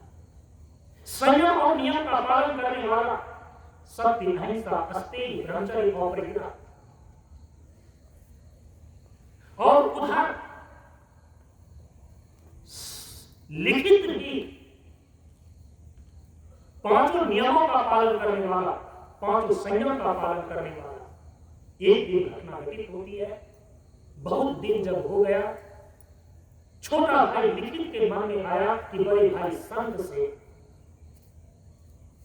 मिल करके, कुछ बात करके, दर्शन करके आते। तो जंगल के दूसरे किनारे से जो लिखित छोटा भाई अपने बड़े भाई संत से मिलने के लिए अपनी कुटिया से चला। जब अपने बड़े भाई संत की कुटिया में लिखित पहुंचा, तो वहां कुटिया में अपने बड़े भाई को, संत को पाया ही नहीं।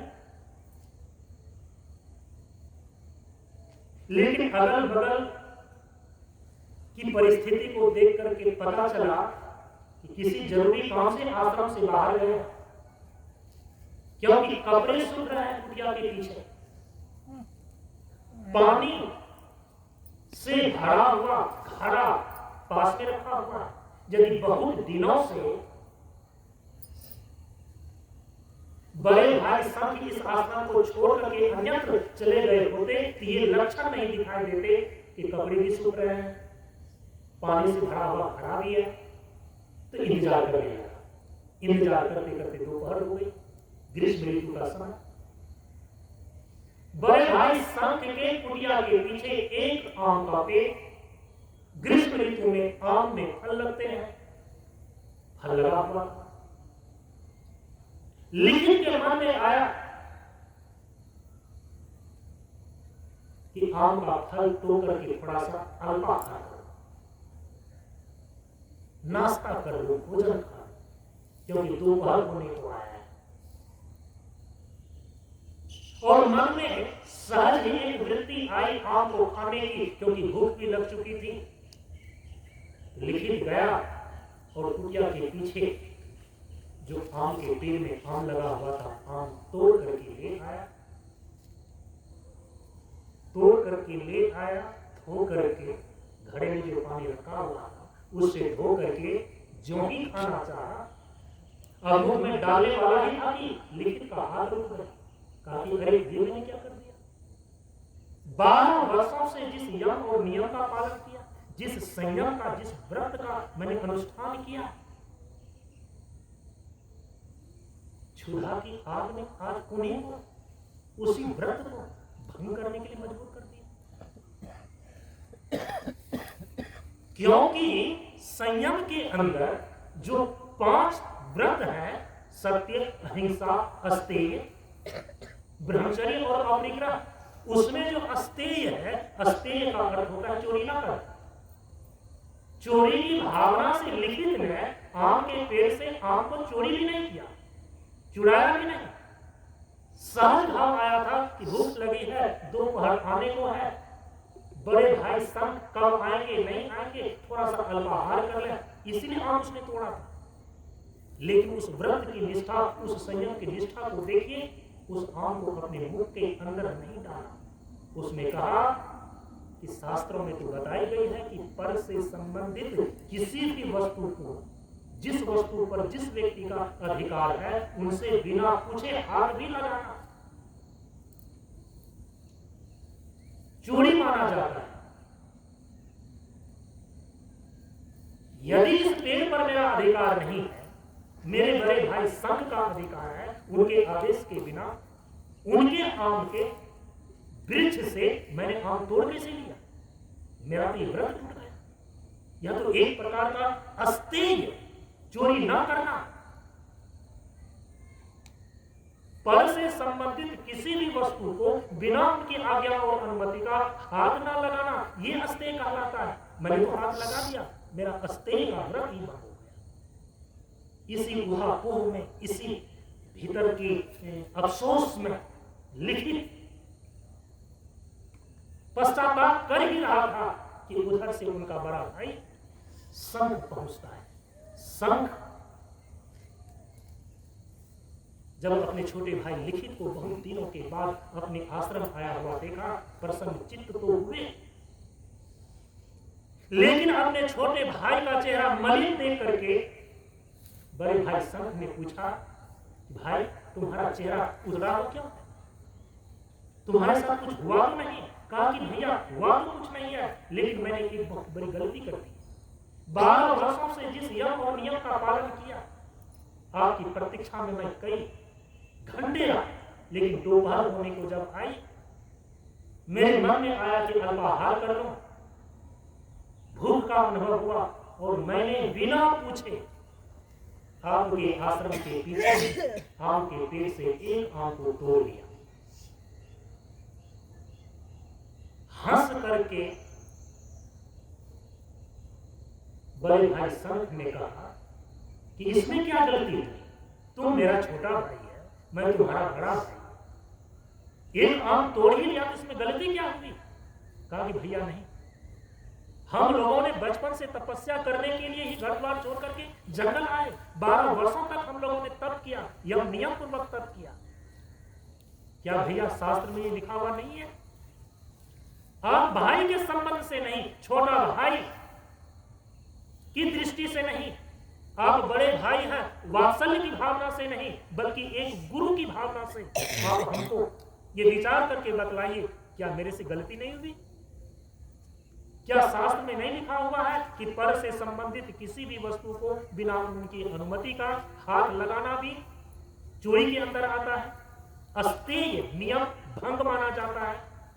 जब शास्त्र प्रमाण की दुहाई दे दिया लिखित ने और कहा कि छोटे भाई को ध्यान में रख करके नहीं, बड़े भाई होकर वात्सल्य की भावना में, भावुकता में बह करके नहीं, एक गुरु की दृष्टि से आप बताइए कि मैंने जो किया है वो गलती है कि नहीं है?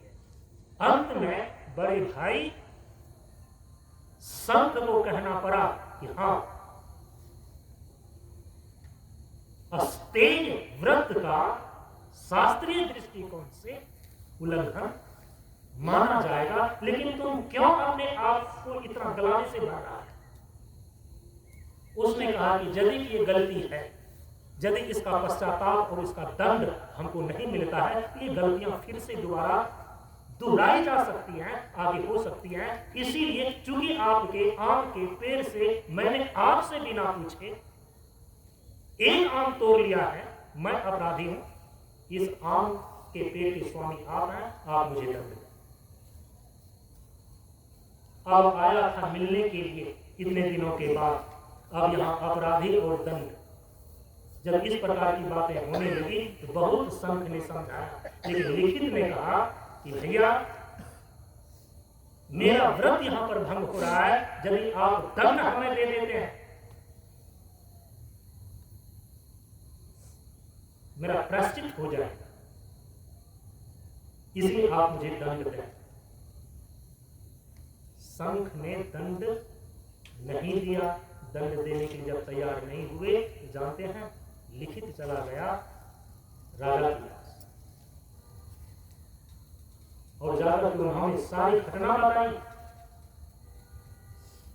कहा कि यदि वो साधु होने के कारण से, बड़े भाई होने के कारण से वो दंड देने के लिए अपने आप को उपयुक्त नहीं पा रहे हैं, आप दंडाधिकारी हैं, राजा को दंड दे सकता है, आप मुझे दंड दें, क्योंकि मैंने अपने व्रत का, अपने संयम का उल्लंघन किया। अब राजा को भी आश्चर्य लगा, ये पहला तपस्वी, अरे इतने बड़े बड़े चोर को पकड़ते हैं, इतने मुकदमे चलते हैं, गवाहियां गुजरती है, फिर भी अपनी गलती को स्वीकार नहीं करता। इसने तो उस स्तर से स्वाध्याय किया है, तब उनको दिखती है अपनी गलतियां।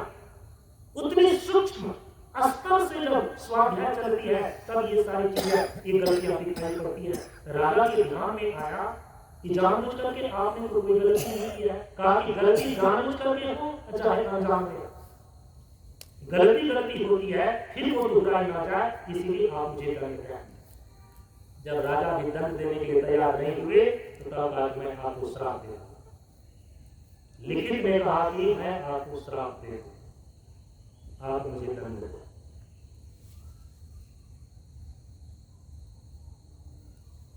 और राजा धर्म संकट में पड़े। राजा ने कहा कि क्या दंड है, आप भी बता दीजिए, आप क्या प्रायश्चित करना चाहते हैं। कहा कि तपस्वी को संयम पूर्वक कैसे रहना चाहिए,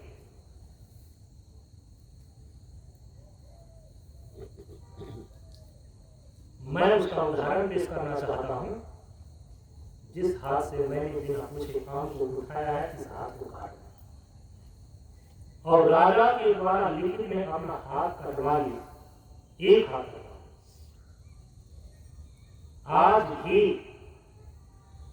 संयम भंग होने पर, व्रत भंग होने पर प्रायश्चित के रूप में एक तपस्वी लिखित में स्वयं से राजा को कह करके अपना हाथ कटवा लिया था। ये इतिहास में आज भी पढ़ा जाता है। समझ रहे हैं? आज तो हम लोग साधना के नाम पर क्या करते हैं, खिलवाड़। और याद रखिए, जब तक यम नियम पूर्वक साधना ना किया जाए तो वो साधना फलवती नहीं होती, समाधि तक नहीं पहुंचती। इसीलिए कहा कि सत्संग का जो, सत्संग की त्रिवेणी की जो दूसरी महत्वपूर्ण चीजें है ना, वो है संयम। क्योंकि संयम और नियम अध्यात्म के दो विशिष्ट अंग हैं, अनुशासन और शिष्टाचार, एकाग्रता। और अंतिम जो तीसरी चीज है सत्संग की त्रिवेणी में, वो है स्वाध्याय। और स्वाध्याय का क्या अर्थ होता है, जो सर्व शास्त्र है, जो गुरु के द्वारा दिए गए पाठ है, उसको बार बार दोहराना, उसका बार बार अभ्यास करना, ये स्वाध्याय कहलाता है। इसलिए श्रुति माता आदेश देती है कि स्वाध्याय प्रवचनाभ्याम नौ प्रवचनाभ्याम, स्वाध्याय और प्रवचन में कभी प्रमाण नहीं करना चाहिए। आप लोगों को कहानी याद है, जब गुरुकुल में पढ़ने के लिए गया वरदराज, सारे के सारे विद्यार्थी पढ़ करके आगे की कक्षा में चले जाते, लेकिन वरदराज को वो पाठ याद ही नहीं होता, तो आगे की कक्षा में जा नहीं पाते। तो एक ही कक्षा में जब कई साल गुजर गए और धीरे धीरे वरदराज की उम्र भी बढ़ती जा रही है, तो एक दिन गुरुकुल के आचार्य ने कहा, बेटा जब पाठ तुम्हें याद नहीं होता तो तुम्हारा समय भी यहाँ पर नष्ट हो रहा है, और जिस विद्या को पढ़ने के लिए आए हो वो भी तुम नहीं पा रहे हो, प्राप्त नहीं कर पा रहे हो। यदि तुम घर चले जाओ, अपने माँ बाप के काम काज में हाथ बटाओगे, तो कम से कम वो कला तो तुम्हारे पास आएगी। तो समझा करके कहा कि अपने घर चले जाओ। गुरुकुल से विदा कर दिया वरदराज। वरदराज जब घर को वापस हुआ और उनको लगा कि मेरे भाग्य में ही विद्या है, पाठ याद नहीं होता है, जो भी पढ़ाते हैं कुछ याद ही नहीं आता है, स्वाध्याय के नाम पर कुछ हो ही नहीं पा रहा। घर वापस हो रहा था गुरु जी के कहने पर। ऐसे ही दोपहर में एक वृक्ष के नीचे जब आराम करने लगा तो उनको प्यास लगी। लिखित को भूख लगी, वरदराज को प्यास लगी। तो पहले पानी पीने के लिए जगह जगह पर कुएं और बावड़ी तालाब लोग खुदवा भी करते थे। तो एक कुएं के पास गया जब पानी पीने के लिए तो कुछ महिलाएं माताएं वहां पानी भर रही थी अपने गले। तो अभी तो मशीन मोटर के द्वारा जो है कि आप पानी निकाल लेते हैं कुएं से, नल से भी आप पानी निकाल लेते हैं। उस समय जो है रस्सी को बाल्टी में बांध करके इसके बाद कुएं के अंदर डाल करके पानी निकाला जाता है। हम लोगों ने निकाला है, अभी भी बहुत जगह निकाले जाते हैं। अब यदि कि पूरा का पूरा पानी भरा हुआ रस्सी नहीं खींच पाते हैं ना, तो वो रस्सी जो है ना कुएं के किनारे से लग करके घिस करके वो रस्सी जगह बना देती है। तो पत्थर से बना हुआ वो कुआं, वरदास देखता है उस रस्सी के आने जाने से पत्थर से बने कुएं के किनारे पर निशान बन गया। उसी समय उसकी चेतना में जाग गया। कहा कि एक निर्जीव वस्तु रस्सी और इतना बड़ा पत्थर बार बार आने और जाने के घर्षण से एक कोमल रस्सी कठोर पत्थर पर निशान बना सकती है, इसको जगह जगह से काट सकती है। तो मैं तो सचेता आदमी हूं, मैंने कैसे ये अपने आप में हार मान लिया कि कोई पाठ याद नहीं होता है कि मेरे भाग्य में विद्या है ही नहीं। उसी समय से वरदराज अब घर न जाकर के पुनः गुरुकुल लौटा। जब उनके आचार्य ने देखा कि वरदराज फिर आ गया है तो उनके जितने सहपाठी थे मंद बुद्धि करके वरदराज को जो है कि वो पुकारते सहपाठी। सारे सहपाठी लोगों ने कहा कि मंद बुद्धि आ गया, मंद बुद्धि आ गया। तो आचार्य ने कहा कि अरे वरदराज फिर तो आ गया। गुरु ने कभी नहीं कहा कि मंद बुद्धि है।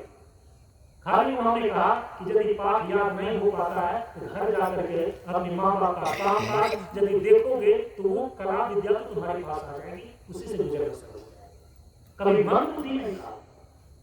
कहा कि बेटा वरदराज फिर तो आ गया। कहा कि हाँ गुरु जी मैं फिर आ गया। कहा किस लिए आ गया?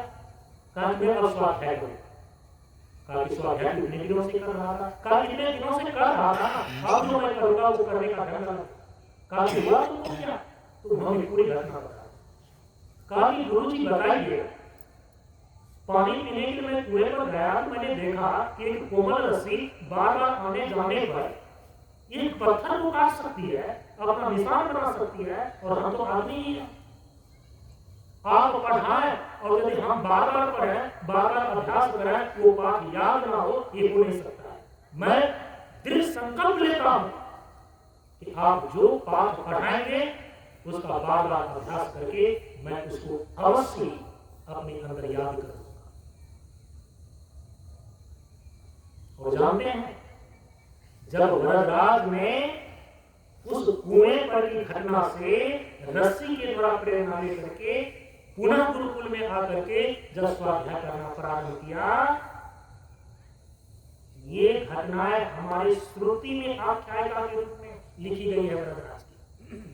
और जानते हैं इतने बड़े विद्वान व्यक्ति में हो गए ना, वेदों पर उन्होंने भाष्य लिखा। किस पर? वेद पर। वेद पर सभी भाष्य नहीं लिख सकते, लेकिन वरदराज एक ऐसे ऋषि हुए आगे जाकर के जिन्होंने चारों वेदों पर भाष्य लिखा। और उसी समय से ये लोकोक्ति बन गई। क्या? करत करत अभ्यास तय जर्मत हो सुजान रसवी आवत जात पे सिर पर परत निशान। स्वाध्याय का अर्थ होता है कि पाठ का बार बार अभ्यास करना। और विद्या एक ऐसी चीज है यदि बार बार उसका आप अभ्यास करते हैं, बार बार उसका श्रवण करते हैं, तो कोई ऐसी चीज नहीं है सत्संग की जो कि आप समझ में नहीं आ सकते। एक जड़ बुद्धि व्यक्ति भी यदि बार बार श्रवण करे सत्संग का, बार बार यदि वो पाठ का अभ्यास करे तो निश्चित रूप से उसके अंदर गहनतम से गहनतम, सूक्ष्मतम से सूक्ष्मतम जो तत्व है वो आपकी बुद्धि में एक दिन अवश्य प्रकाशित हो जाएगा। इसीलिए सत्संग की त्रिवेणी का जो तीसरी चीज है ना, वो है स्वाति। तो हम सभी लोगों ने आज के सत्संग में व्यवहारिक धरातल पर सत्संग की त्रिवेणी में जो तीन चीजें समायोजित होती है, सेवा, संयम और स्वाध्याय पर विचार किया। अगले दिन दार्शनिक धरातल पर जो सत्संग की त्रिवेणी में तीन चीजें आती है, कर्म, ज्ञान, भक्ति, कर्मयोग, भक्ति योग और ज्ञान योग, इस पर चर्चा करेंगे। आज अपनी वाणी को यहीं पर विराम देते हैं। ओम पूर्णमदः पूर्णमिदं पूर्णात् पूर्णमुदच्यते पूर्णस्य पूर्णमादाय पूर्णमेवावशिष्यते। ओम शांति शांति शांति। हरि ओम श्री गुरुभ्यो नमः। हरि